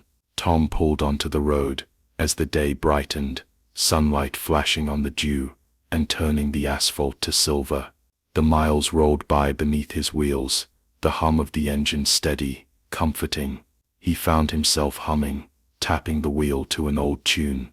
For the first time in weeks, the world felt familiar, ordinary, yes, but also open, like a blank notebook waiting for new words. He wondered if he'd sleep better now, if the dreams would quiet. The scent of lilac was gone, but sometimes, when the wind shifted through the cracked window, he thought he caught the faintest trace of it, a memory, a blessing, a reminder, and at every mile marker, he glanced in the rear view, out of habit, expecting a flicker of white, a pale face, a message, but there was only the stretch of highway, and the soft blue sky. The other drivers greeted him on the CB that day, their voices warm, teasing him about being back in the land of the living. Tom laughed and let their jokes wash over him. "You sound better, Tommy," Big Stan said. "You finally outrun that ghost." Tom smiled, feeling the truth in his bones. Maybe I helped her outrun something. Maybe we both did. Word spread along the route, as things do, about the bones found by the highway, about the driver who just happened to know where to look. Some whispered that Tom had a gift, others that he was lucky, or cursed. Tom didn't care for the stories. He had learned that some things are best left unspoken, carried quietly, like a prayer or a promise. That night, Tom drove past mile 212 again. The hour came and went, 3:12 a.m., but the road was empty, peaceful, nothing but darkness, and the steady purr of the engine. Still he glanced in the mirror, heart slow and steady, and saw only his own face, older now, marked by everything he'd seen, but also changed. He nodded to his reflection, a silent thank you, and pressed on. The world outside was wide and open. Tom realized, as dawn crept across the plains, that he would always carry the memory of Lily, and the long haunted nights. But now it was different.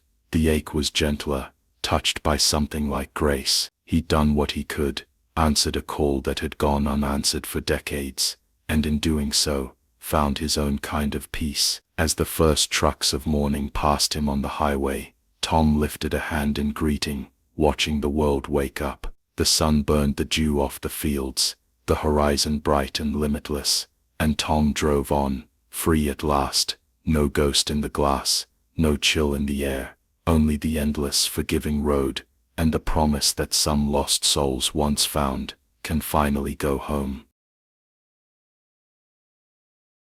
Jack rolled his rig into the rest stop at a little past 2 in the morning, headlights cutting through an ocean of mist that clung to the empty parking lot. It was one of those rural pull-offs, barely marked on the map, a battered sign, 2 flickering sodium lamps, a single old vending machine humming in the darkness.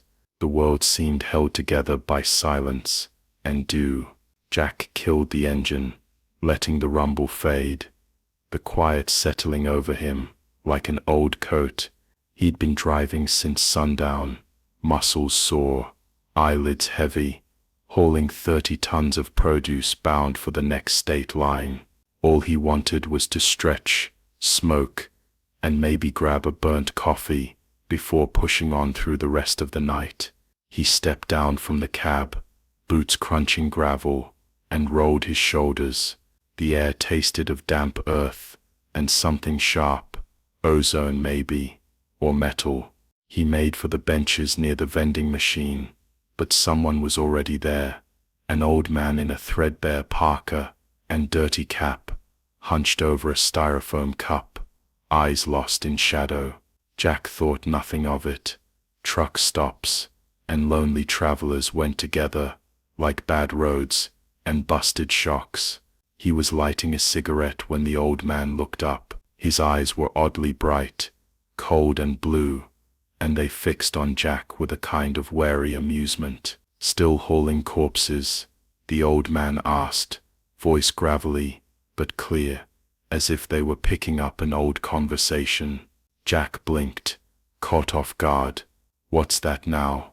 The old man nodded at the truck. "I asked if you're still in the business of moving bodies. Nights long, cargo's heavier than most think." Jack gave a short, uneasy laugh, exhaling a plume of smoke. "Just vegetables, old-timer, tomatoes and carrots tonight. No bodies, living or dead." The old man's mouth twitched, like he was suppressing a smile. "Cargo's cargo. Some loads follow a man longer than others." He sipped his coffee and glanced away, as if the answer satisfied him. But Jack felt a tremor of discomfort slip down his spine. He tried to shrug it off, taking a long drag, and gazing out at the road, the mist shifting in the light. "You waiting for a ride?" he asked, more to fill the silence than anything. The old man shook his head, hands wrapped around the cup. "I'm just here to see who stops. Most drivers don't. The ones who do, I like to ask what they carry. Sometimes it's more than they realize." Jack studied him in profile, the wrinkled skin, the old scars on his hands, the strange calm. He looked like any other drifter or retiree biding time between bus routes, but his words had a way of burrowing under the skin, turning over memories Jack would have rather left buried. A gust of wind rattled the vending machine. Jack stamped out his cigarette and shoved his hands in his pockets, suddenly aware of how cold it had gotten. "You sound like you know me. I ever stop here before?" The old man's eyes crinkled. "Everybody comes through sooner or later, sometimes more than once." He lifted the cup in a small salute. "Especially the ones who don't sleep much. Bad dreams have a way of bringing men back." Jack forced a chuckle. "Guess I'll see you next week then." But his mouth was dry. He'd had his share of rough nights. Too many maybe. Long runs with the radio silent, haunted by thoughts of a winter accident years ago, the kind that wakes a man up sweating and shivering, even when the road is dry. The old man looked at him then, eyes sharp as broken glass. "You ever count what you carry, Jack? Or you just haul it and hope it don't shift?" Jack frowned, a chill crawling up his neck. "I'm not sure I follow." A long silence stretched between them. The vending machine buzzed, moths flickering at the bulbs. At last, the old man rose, moving stiffly, cup still steaming in his hands. "Doesn't matter, night's not done. Drive safe, son." He walked off into the darkness, vanishing into the fog beyond the reach of the lights. Jack stood frozen, cigarette forgotten, the old man's words echoing. "Still hauling corpses." He shook himself, trying to laugh. What a thing to say. He'd never carried anything but produce and freight, never been near a body, except that one night years ago, on black ice and a bad stretch of mountain. Still, as he walked back to his truck, Jack felt the weight of the trailer behind him like a long shadow, heavier than any cargo he'd ever logged. He climbed into the cab, slammed the door, and checked the mirrors, half expecting to see the old man's reflection. There was only darkness, his own tired eyes, and the endless road waiting for him to return. Back on the highway, the old man's question gnawed at Jack's thoughts. Riding shotgun in the gloom, he cranked the heater and rolled his shoulders, telling himself it was just a roadside weirdo trying to spook a tired driver. But as the rig gained speed, mile after mile, the memory of that sharp blue stare refused to fade. The cab felt colder than it should, even with the heat on full blast. Jack shivered and rubbed at his arms, glancing at the dash clock, as if expecting it to tick backward. The darkness beyond his headlights pressed close, almost suffocating. As he passed mile marker after marker, the world shrank to the steady drone of tires and the flicker of his own reflection in the windshield. He flipped through radio stations, country, talk, static, but nothing drowned out the old man's voice in his mind. "Still hauling corpses," Jack grunted, trying to shake off the thought, but something about that phrase, it scraped against a scab he tried to forget. He found himself thinking back to the winter crash, the one that split his life into before and after. Jack hadn't been hauling produce that night. He'd taken a holiday gig running a mortuary van up from the city to a hill country cemetery.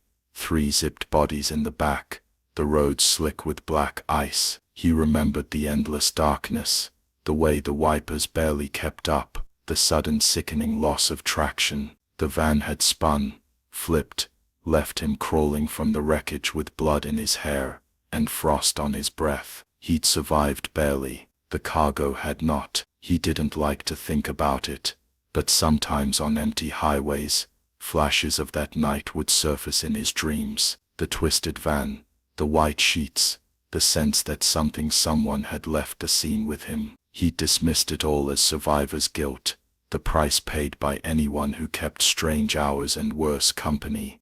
Tonight, though, it was harder to laugh it off. As he drove, Jack became aware of a sour scent in the cab, faint but undeniable. He cracked the window, but the air tasted of copper and cold earth. His skin crawled. Was it something he'd picked up at the rest stop? Maybe an old bag of groceries, or dirty laundry rotting under the bunk? He made a note to check as soon as he stopped again.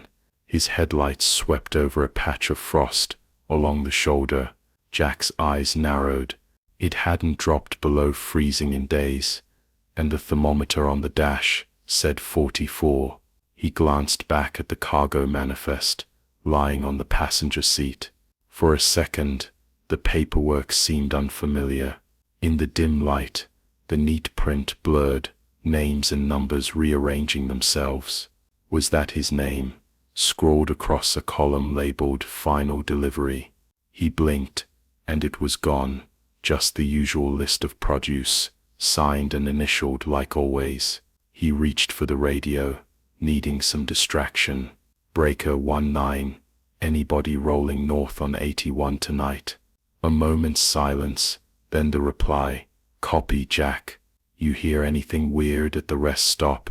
I got a chill just passing by. Jack hesitated, then forced a laugh. Just a crazy old guy, asking strange questions. Place gave me the creeps too. Yeah, well, watch your mirrors. Some say that stretch is haunted. Had a buddy who swore he saw faces in the glass for miles after pulling in there. Jack grunted, unwilling to give the story more life.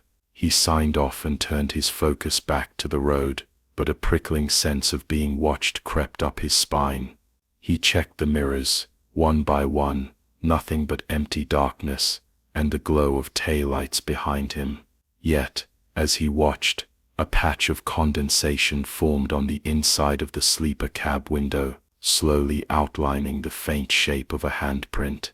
Jack blinked, wiped it away, telling himself it was just a trick of the weather. The rest of the night blurred into a fugue of tiredness and unease. He stopped for fuel and coffee at the next station, but the cashier barely looked at him, and the few other drivers gave him a wide berth. In the fluorescent glare of the convenience store, Jack caught sight of himself in a convex mirror, pale, drawn, older than he'd ever felt. A newspaper rack near the door caught his eye. The top story yellowed, like it had sat too long, recounted a fatal pile-up 10 years ago this week, involving a mortuary van and multiple fatalities. He didn't want to read further. He already knew how it ended. When he got back to the cab, Jack dug through the glove box looking for gum. Instead, his fingers brushed something smooth and unfamiliar, a laminated tag marked with the name of one of the accident's victims. He yanked his hand back, pulse pounding, then shook his head, telling himself it was a scrap left over from an old delivery, nothing more. But as the rig rumbled back onto the highway, Jack couldn't escape the sense that the cargo he carried wasn't measured in crates or boxes, that something old and heavy was riding with him, settling deeper into the bones of the truck and the man behind the wheel. Jack's hands were tight on the wheel, knuckles pale in the dashboard glow, as the miles unfurled behind him. It felt as if every bump in the highway passed straight into his spine, as if the whole rig was groaning under a weight only he could sense. He glanced at the manifest again, expecting, hoping for the ordinary tomatoes, lettuce, root vegetables, pallets of bulk carrots stacked tight. But some part of him was afraid to look too closely, afraid the list would change again, and spell out names, dates, a roll call of the lost. The heater thumped out lukewarm air, barely keeping the cab from chilling. Jack turned the dial higher, but the cold persisted, a sharp, unnatural draft that seemed to seep from the bulkhead, curling around his ankles, pricking the hair on his arms. He remembered the stories he'd shrugged off at diners and truck stops, tales of drivers who carried more than they knew, whose trailers never emptied no matter how many deliveries they made. Most were jokes told over greasy eggs and weak coffee, just a way to pass the night. But tonight, the old man's question and that strange sour smell made it feel like anything but a joke. He caught himself watching the mirrors more than the road. It started with a trick of the glass, a smear in the condensation that looked, for an instant, like a face, mouth open in a silent cry. Jack blinked, rubbed his sleeve across the mirror, but the streaks remained, shifting with the bounce of the rig. At the next mile marker, headlights flared behind him. He tensed, expecting to see another truck, but the road stayed empty. Sometimes he thought he saw movement in the rear view, shapes pooling in the darkness of the trailer, pressing against the fiberglass divider. He flicked on the dome light and checked behind him. Nothing but empty wrappers, a crumpled jacket, his own hollow-eyed reflection. His phone buzzed, jolting him. He checked the screen. No number, just a blinking message. "Are you lost, Jack?" He swore and tossed the phone onto the dash, heart pounding. A second message popped up before he could look away. "We're still with you." His scalp prickled. He pressed the phone off and threw it onto the passenger seat, refusing to acknowledge the tremor in his hands. The highway twisted through a stand of pines, shadows swallowing the road ahead. Jack's eyes played tricks in the gloom. He thought he saw pale hands pressed against the inside of the trailer's door, then nothing but his own headlights. The radio, silent for the last half hour, crackled to life, spitting a burst of static, then a voice, thin, urgent, and cold, "Still hauling corpses." Jack snapped it off. The words lingered, as if spoken inside his own mind. At the next rest area, Jack pulled off, nerves stretched thin. The lot was empty, except for one battered rig, engine idling, curtains drawn. He climbed out, boots crunching on broken pavement, and breathed the thin freezing air. He tried to convince himself he was just tired. Too many hours, too many memories gnawing at him. He opened the trailer out of habit, expecting crates and cardboard. Instead, for one heart-stopping second, he saw nothing, just blackness, and a cold so deep it made his breath fog. He slammed the door, the echo too loud in the empty night. Inside the dingy rest stop bathroom, Jack splashed cold water on his face, forcing himself to look in the mirror. He looked gaunt, haunted, like a man twice his age. He remembered the crash again, how it felt to crawl through twisted metal, snow packing into the wounds on his hands. He remembered the body bags, the faces he'd never seen. He remembered how, in the aftermath, the EMTs had said, "You're lucky, that's all." But Jack didn't feel lucky. He'd carried that night inside him, ever since. Back in the cab, a new message awaited him, on the dash, scrawled in the condensation on the inside of the windshield. "Let us go." Jack wiped it away, but the plea felt heavy in the air, thickening the shadows. He sat there a long time, engine idling, hands on the wheel, afraid to look in the mirror, and afraid not to. His CB crackled, a voice low and slow. "Hey Jack, you all right out there? Some nights, the highway don't want to let go." Jack hesitated, then keyed the mic. Voice thin, "I'm still here. Just tired, I guess." The reply was distant, like a memory. "Ain't always about the load in the back. Sometimes it's what you're hauling inside. Find a way to unload, friend. Don't let it ride forever." Jack swallowed hard, staring out at the black ribbon of highway stretching forward. He wondered if, somewhere between the road and the fog and the old man's question, he'd find the courage to let go, or if the corpses, whatever they were, would follow him all the way home. The rest of the night was a blur, Jack's world shrinking to headlights, the drone of the tires, and the growing certainty that he was no longer alone in the cab. He kept the radio off, the CB silent, but silence was worse. Every rattle from the trailer made him jump. Every shadow seemed to reach for him. His eyes burned from lack of sleep, and his mind replayed the old man's question on a loop. Still hauling corpses. It was more than a joke, more than a cruel coincidence. It felt like a secret only he and the road shared. He gripped the wheel and forced himself to breathe steady. Memories rose up, unbidden and sharp. He saw the twisted metal of the mortuary van again, the snow swirling in the headlights, the sick lurch as the vehicle slid and tumbled. He heard the echo of his own voice shouting for help, the silence that followed, the bitter sting of guilt when he realized he'd survived, and others had not. That night had never really ended for him. Only stretched itself across every quiet mile, a ghost in the passenger seat. The rig's cab grew colder as the hours wore on, breath fogging in the air, frost spreading in delicate veins across the inside of the windows. Jack's teeth chattered, despite the heater on full. It was as if something in the trailer was leaching all the warmth from the world. He considered pulling over again, finding a motel, but the thought of sleeping, of letting his guard down, filled him with dread. At 3:33, just past a shuttered rest area, Jack's phone buzzed again. He hesitated, then forced himself to look. A new message waited.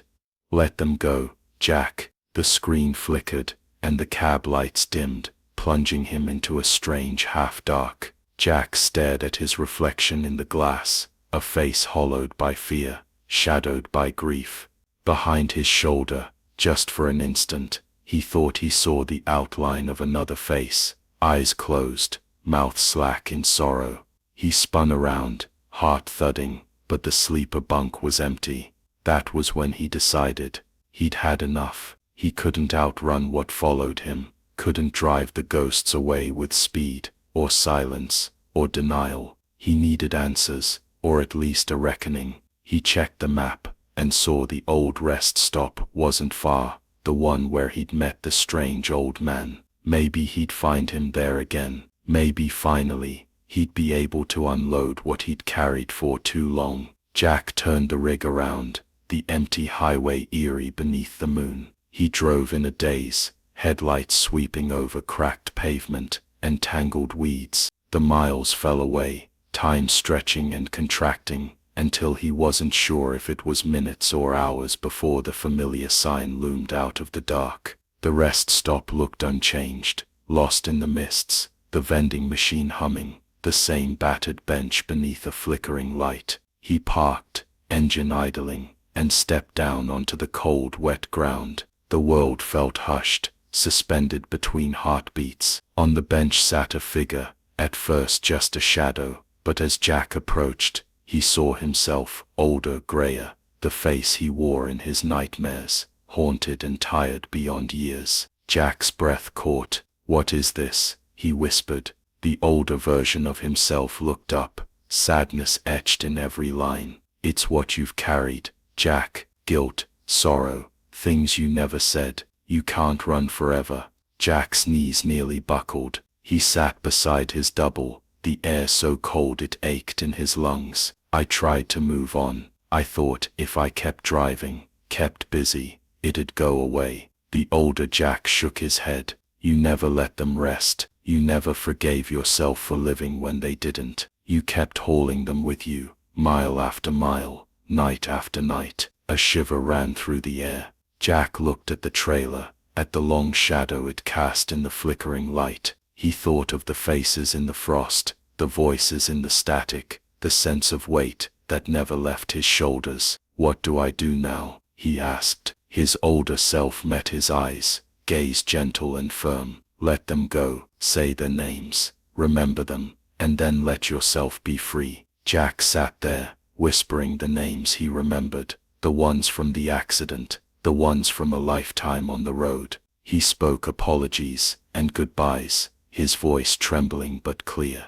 As he did, the cold eased, the frost melted from the windows, the cab lights brightened, and for the first time in years, he felt something heavy lift from his chest. The old man's voice drifted from the dark, softer now. "You can drive on, Jack, if you're willing to leave them here." Jack nodded, tears on his cheeks, hope fluttering in his chest like a new flame. He stood, climbed back into his rig, and watched the rest stop in the mirror. As he pulled away, the bench empty now, the shadows thinning, the night beginning, at last, to let go.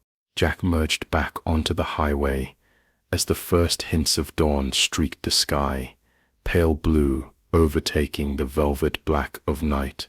The world outside looked the same, but something fundamental had shifted. The cab, so long a tomb of silence and cold, felt warmer, almost welcoming. He loosened his grip on the wheel, breathing deep, the ache in his chest replaced by a weightless clarity he hadn't known in years. He kept glancing in the rear view, half expecting to see a face in the frosted glass, but there was nothing. No shadowed eyes, no pleading hands, no fog drifting through the cab. The heater worked better, or maybe it was just the relief that filled him, but Jack felt truly alone, for the first time in countless miles, and it was a good thing. The highway stretched ahead, the white lines inviting, not mocking. Each mile marker passed with gentle finality, like chapters turning in a book he was finally ready to close. As the sun crested the horizon, painting the world in gold and pink, Jack let himself remember. He remembered the accident, not to punish himself, but to acknowledge the pain, the random cruelty of survival. He saw again the mortuary van, the broken snow, the way his hands had shook as he crawled out of the wreckage. He remembered the names, the faces he'd carried, both real and imagined. But now those memories felt lighter, transformed from burdens into quiet companions. They belonged to the past, not to the road ahead. Jack turned on the radio and let music fill the cab. The static was gone, replaced by the easy lilt of a country ballad, one of those tunes about moving on, about second chances, and roads that never really end. He sang along quietly, voice rough but steady, feeling each word settle in his bones. At the next town, he pulled into a diner, the kind with foggy windows, and a neon sign flickering in the rising sun. He took his time over breakfast, savoring real coffee, the taste better than he remembered. The waitress offered a gentle smile, and for once he didn't feel like a stranger or a haunted man, just another traveler passing through. He left a tip and a thank you, a little lighter on his feet, as he stepped back out into the morning. When Jack returned to the truck, he took a moment to inspect the trailer. The cold was gone. There were only crates and cardboard, just as the manifest claimed. He ran his hand along the side, feeling the sun warm the metal, and laughed, soft, surprised, almost giddy. The laughter felt like forgiveness, the sound echoing up into the brightening sky. He checked his phone. No new messages, no cryptic warnings. For a moment, he almost missed them, that strange connection to the lost and restless. But as he pulled back onto the highway, the world felt clear and open. He tuned the CB and caught Big Ed's familiar voice, cheerful as ever. "You still rolling, Jack?" "Still rolling," Jack replied, a smile in his voice. "Feels like a brand new run." Ed chuckled. "You sound better. Long night." Jack thought of the rest stop, of the old man's question, the strange meeting with himself, the names he'd spoken into the cold. "Longest night of my life, Ed, but I think I finally unloaded the heaviest haul." "Good," Ed said, simple and true. "Some things you just gotta leave behind." Jack nodded, feeling the truth of it as he watched the landscape glide by, the fields greening in the light, the road shimmering with promise. He passed a sign as he left town, the old wooden kind with peeling paint. "Safe travels, all debts paid." He grinned, letting the words settle inside him, a benediction for the next chapter. As the miles slipped away, Jack's mind wandered to all the other drivers out there. each with their own cargo, their own stories and shadows. He hoped they'd find their own moments of peace, their own rest stops where the past could finally be set down. He wondered if the old man would be waiting for someone else tonight, with his sharp blue eyes and riddles, offering a way to let go. The sun rose higher, and Jack opened the window, letting the wind play through the cab. The last of the night's chill fled, replaced by the honest warmth of morning. He was still a trucker, still a man with a long road ahead, but the burden he carried was his own now. No ghosts, no corpses, just memory and hope, perfectly balanced. He drove on, lighter than he'd been in years, the highway unwinding before him, like a promise kept. In the rear view, the rest stop faded into the golden light. Nothing but a story now, a story Jack would remember, not with dread, but with gratitude, and a little bit of wonder, for as long as the road called him home. Sam always said the only real company a night trucker had was the radio and his own thoughts. That was truer than ever, as he pulled onto the cracked access road that led to Ferguson cold storage, headlights bouncing over potholes and weeds. The world was deep blue and black, the highway empty behind him, not even a distant pair of taillights to break the monotony.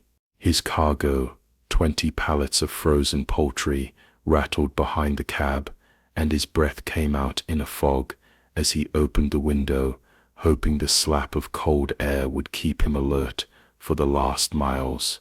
Ferguson's warehouse was a low, square building hunkered behind a rusted chain-link fence, half the exterior lights dead or flickering. Sam pulled up to the main dock, parking beside a row of abandoned trailers and a battered white pickup that looked like it hadn't moved in a year. The security lamp above the bay door made the whole place look washed out and ghostly, but Sam was used to strange hours and stranger settings. He grabbed his clipboard and delivery ticket, hopped down, and rang the bell by the big metal door. A long minute passed. Then the door rumbled upward with a metallic groan, revealing a thin man in a brown work shirt and a badge that read, Gary, Night Manager. Gary's face was all sharp angles and shadowed eyes, a week's worth of stubble on his chin. "You made good time," he said, voice gravelly, glancing at the manifest. "Let's get you unloaded." They went through the routine. Sam backed the truck, Gary unlocked the dock, and a pair of silent workers began moving the pallets off the trailer with tired precision. The whole place felt odd, like a play performed for an invisible audience. The lights in the warehouse flickered overhead, buzzing like angry insects. Sam watched Gary sign the paperwork, hand steady but his gaze never quite meeting Sam's eyes. "You've been driving long?" Gary asked quietly, voice almost lost beneath the echo of the pallet jack. "Long enough," Sam replied, feeling that faint unease he got at certain stops, the sense that something just didn't fit, though he couldn't say what. "I run this route twice a month." Gary nodded, lips pressed thin. "Some nights are quieter than others." He stamped the receipt, date and time, as they should be, and slid it back across the crate. "Safe drive back, Sam." "Thanks," Sam said. He glanced around as he walked to his truck.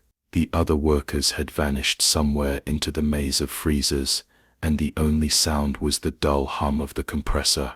The bay door rolled down behind him, sealing the building tight. He climbed into the cab, checked the mirrors, and took one last look at the warehouse. For a second, he thought he saw Gary watching from behind the grimy glass, but when Sam blinked, the window was empty. He shrugged it off, marked the job as complete in his logbook, and steered his rig back toward the interstate. The highway was silent and wide open, the radio hissing softly between stations. Sam's mood lightened as the lights of the warehouse faded behind him. 10 miles out, he reached for his coffee, found it cold, and decided he'd make it to the all-night diner on the county line before stopping. He was rolling into a rhythm again when his phone vibrated in its cradle. He checked the caller ID, expecting dispatch, or maybe his wife if she was up late worrying. But the number flashing on the screen was the warehouse, Ferguson Cold Storage. He frowned and answered, expecting a forgotten signature or a missing box. A familiar voice, flat and tired, spoke on the other end. "Hi, this is Gary at Ferguson Cold Storage. Just checking, when do you expect to arrive?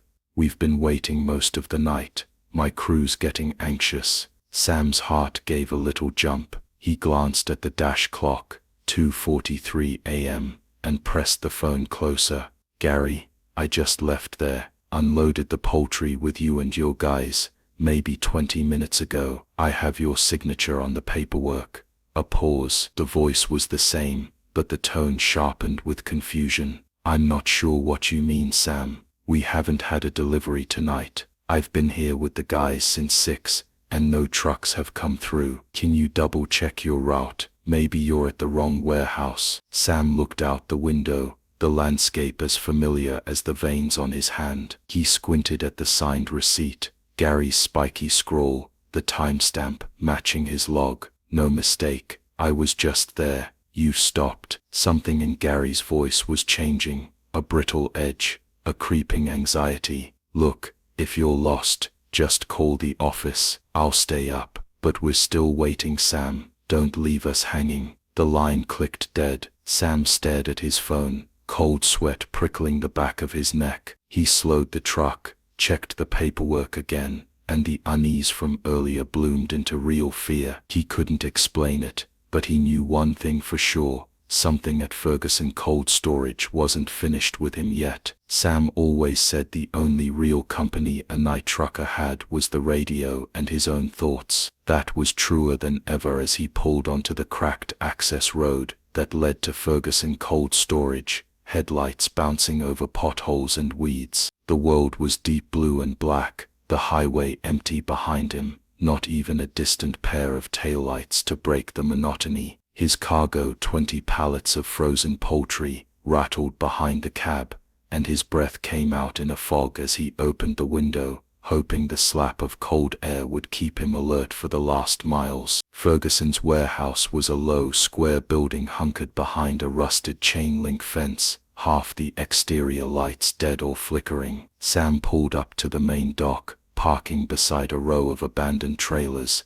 and a battered white pickup that looked like it hadn't moved in a year. The security lamp above the bay door made the whole place look washed out and ghostly, but Sam was used to strange hours and stranger settings. He grabbed his clipboard and delivery ticket, hopped down, and rang the bell by the big metal door. A long minute passed, then the door rumbled upward with a metallic groan, revealing a thin man in a brown work shirt and a badge that read, "Gary, Night Manager." Gary's face was all sharp angles and shadowed eyes, a week's worth of stubble on his chin. "You made good time," he said, voice gravelly, glancing at the manifest. "Let's get you unloaded."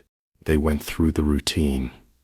Sam backed the truck, Gary unlocked the dock, and a pair of silent workers began moving the pallets off the trailer with tired precision. The whole place felt odd, like a play performed for an invisible audience. The lights in the warehouse flickered overhead, buzzing like angry insects. Sam watched Gary sign the paperwork, hands steady, but his gaze never quite meeting Sam's eyes. "You've been driving long?" Gary asked quietly, voice almost lost beneath the echo of the pallet jack. "Long enough," Sam replied, feeling that faint unease he got at certain stops, the sense that something just didn't fit, though he couldn't say what. "I run this route twice a month." Gary nodded, lips pressed thin. "Some nights are quieter than others." He stamped the receipt, date and time, as they should be, and slid it back across the crate. "Safe drive back, Sam." "Thanks," Sam said. He glanced around as he walked to his truck. The other workers had vanished, somewhere into the maze of freezers, and the only sound was the dull hum of the compressor. The bay door rolled down behind him, sealing the building tight. He climbed into the cab, checked the mirrors, and took one last look at the warehouse. For a second he thought he saw Gary watching from behind the grimy glass, but when Sam blinked, the window was empty. He shrugged it off, marked the job as complete in his logbook, and steered his rig back toward the interstate. The highway was silent and wide open, the radio hissing softly between stations. Sam's mood lightened as the lights of the warehouse faded behind him. 10 miles out, he reached for his coffee, found it cold, and decided he'd make it to the all-night diner on the county line before stopping. He was rolling into a rhythm again when his phone vibrated in its cradle. He checked the caller ID, expecting dispatch, or maybe his wife, if she was up late,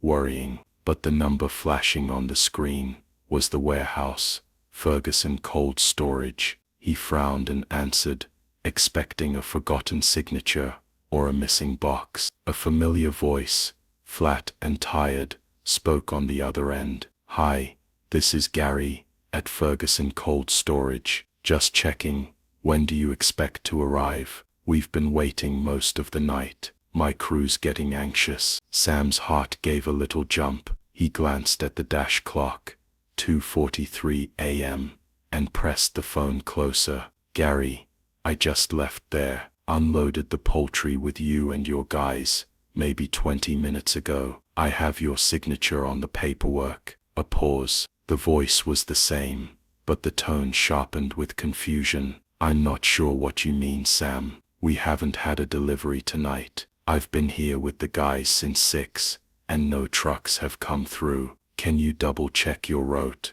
Maybe you're at the wrong warehouse." Sam looked out the window, the landscape as familiar as the veins on his hand. He squinted at the signed receipt, Gary's spiky scroll, the timestamp matching his log. "No mistake, I was just there. You." He stopped. Something in Gary's voice was changing, a brittle edge, a creeping anxiety. "Look, if you're lost, just call the office. I'll stay up." "But we're still waiting, Sam. Don't leave us hanging." The line clicked dead. Sam stared at his phone, cold sweat prickling the back of his neck. He slowed the truck, checked the paperwork again, and the unease from earlier bloomed into real fear. He couldn't explain it, but he knew one thing for sure. Something at Ferguson Cold Storage wasn't finished with him yet. Sam sat in the cab, numb, the faded receipt trembling in his hand. His eyes darted between it, the empty dock, and the silent phone. The sense of unreality pressed down on him like the air before a thunderstorm. He replayed the delivery over and over.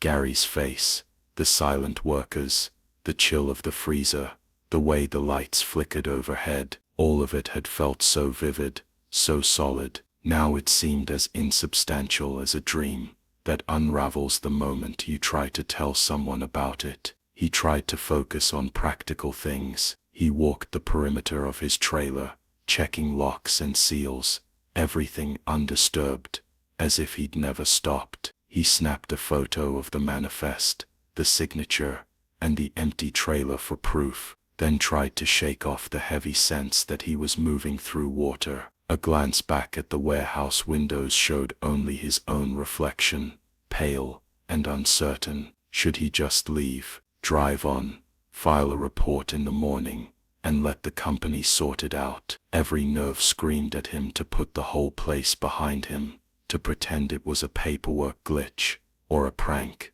but a deeper part of him knew there would be no peace, not until he had answers. Sam got back in his truck and tried calling dispatch. The line rang, crackled, then dropped. He checked the network.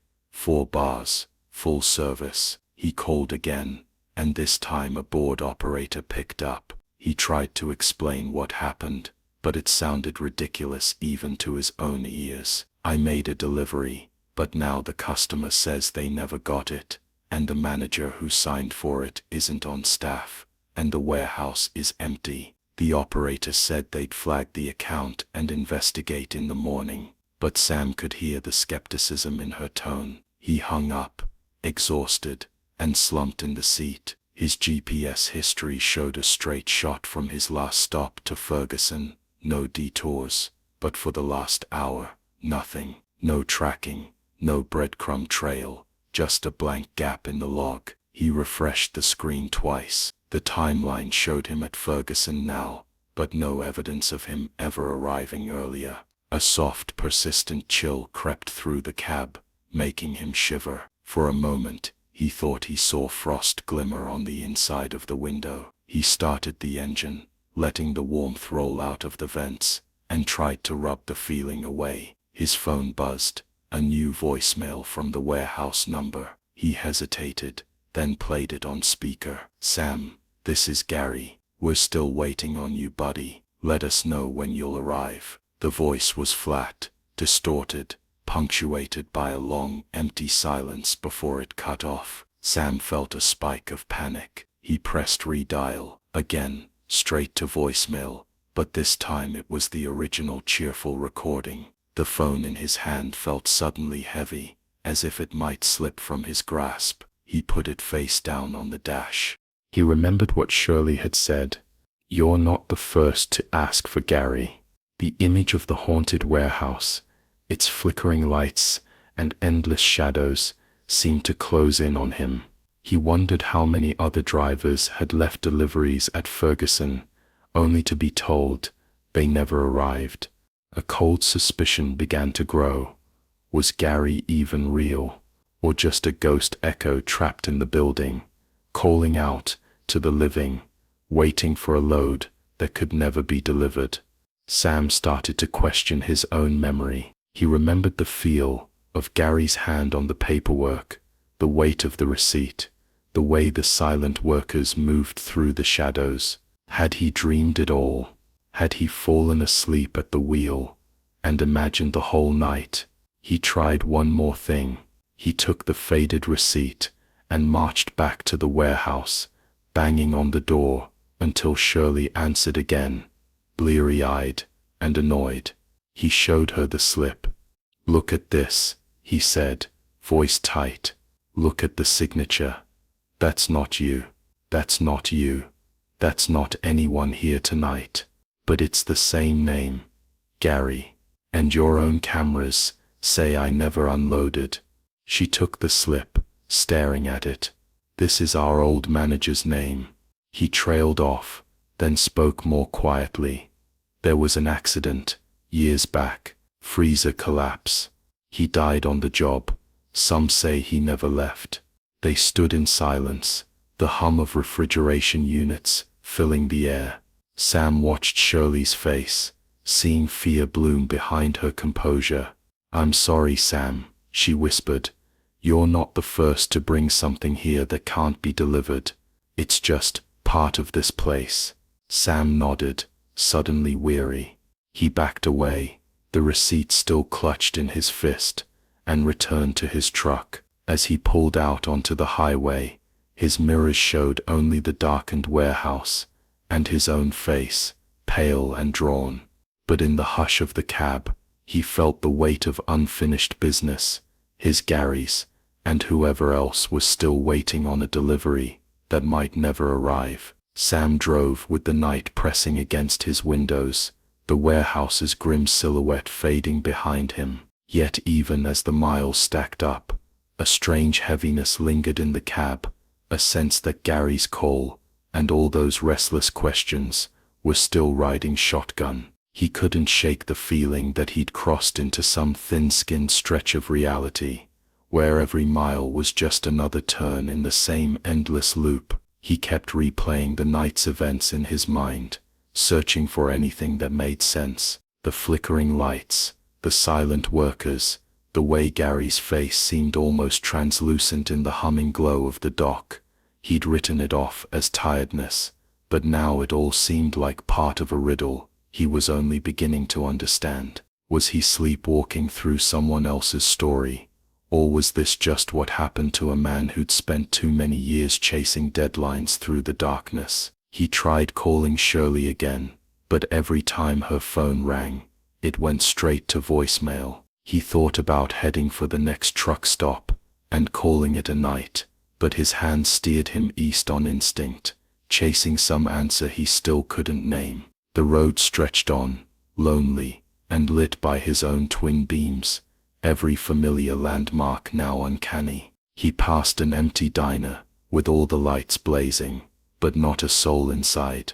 The digital clock on his dash blinked midnight, then jumped forward, skipping minutes at random. At one point, his radio crackled to life, static, and then impossibly, Gary's voice. "Don't leave us waiting, Sam, not tonight." Sam jerked the cord, the radio falling silent. He pressed on, passing a shuttered motel and an old gas station that looked like it hadn't seen a customer in years. All the while, his mind spun with fragments of things he couldn't explain. Shirley's hushed story about Gary, the camera footage that showed only his rig parked alone, the faded receipt that seemed to age more every time he looked at it. He pulled over at a rest area, unable to shake the urge to check the back of his trailer one more time. The air was cold and silent, heavy with the promise of rain. Sam unlocked the doors, swung them open, and shined his flashlight inside. Nothing, only the shadows, the faint scent of freezer burn, the ridges in the wooden floor where pallets had sat, like an echo of something real, now long gone. Sam sat on the bumper, rubbing his hands together, and wondered if maybe he should just quit, find some other line of work before the highway finally bent his mind beyond repair. But as he stared into the dark, his phone buzzed again. The warehouse number. Against all reason, he answered.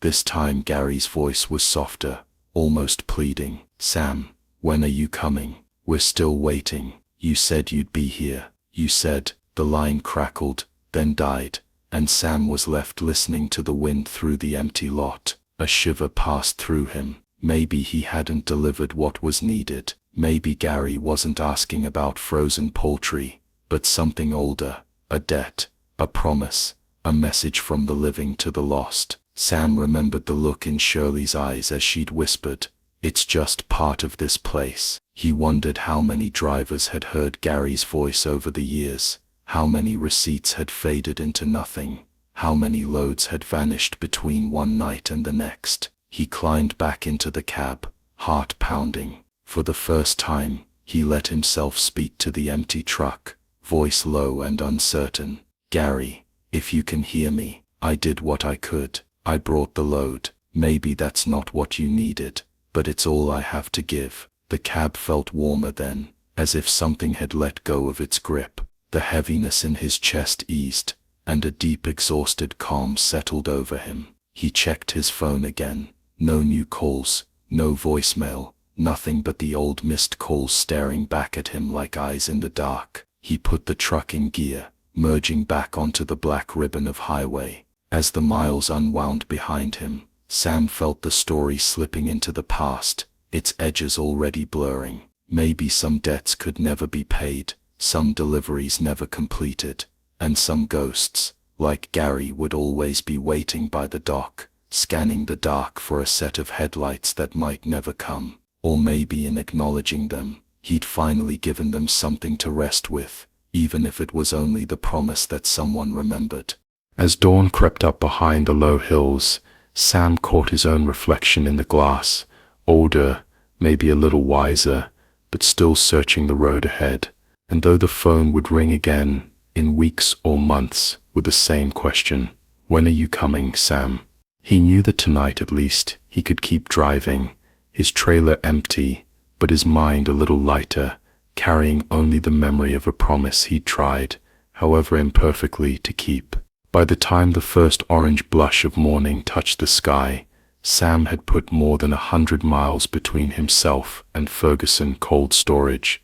The world felt quieter than usual, the shadows receding with each passing minute, but the warehouse lingered in his mind, an uneasy ghost at the edge of every thought.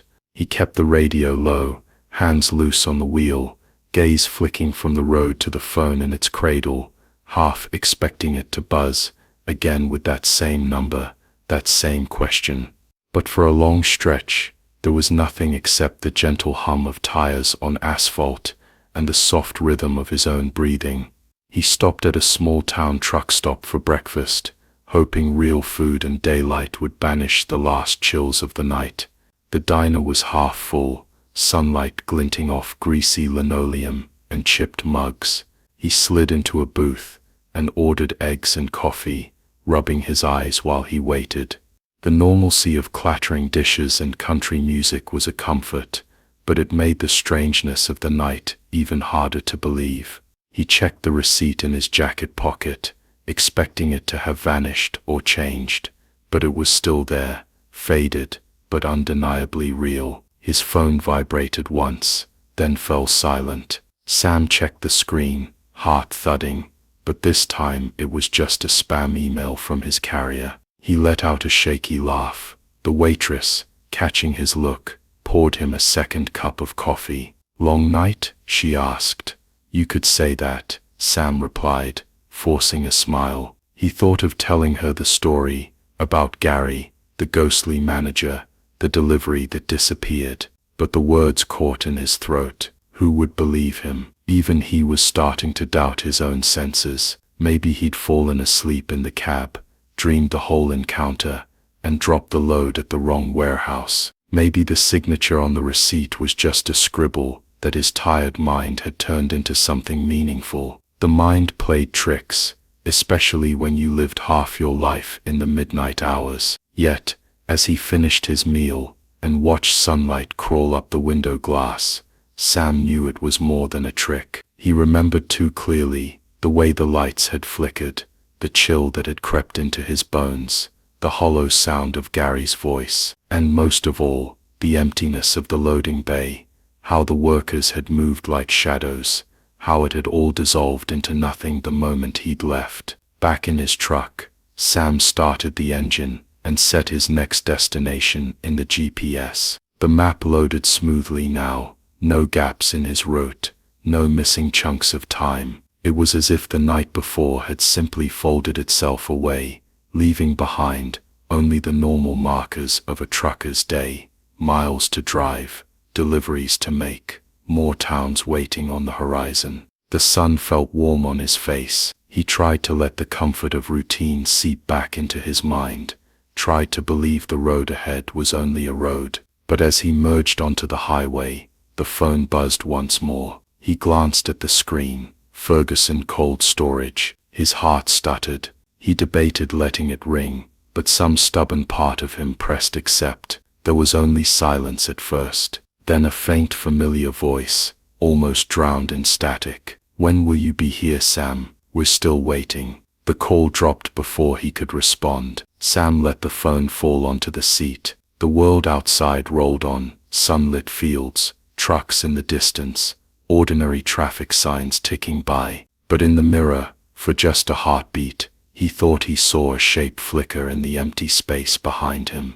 A thin man in a brown shirt, face turned away, waiting beside an open loading dock. He shivered, but it wasn't fear anymore. It was something closer to sorrow, or maybe acceptance. Some debts, he realized, were never settled, not by a signature or a successful delivery. Some customers never stopped waiting, their stories curling through the years like cold air in an old freezer. Sam drove on, but he couldn't quite shake the feeling that in some way, he was still rolling up to Ferguson's dock, still handing off that phantom load to Gary, still hearing that plaintive question in the night. Maybe that's what it meant to be a trucker, not just to carry freight, but to shoulder the memories and mysteries that stuck to the road. Maybe everyone had their own Gary, their own delivery that never quite arrived, their own haunted stretch of highway. As the day grew brighter and the traffic thickened, Sam found himself humming along to the radio,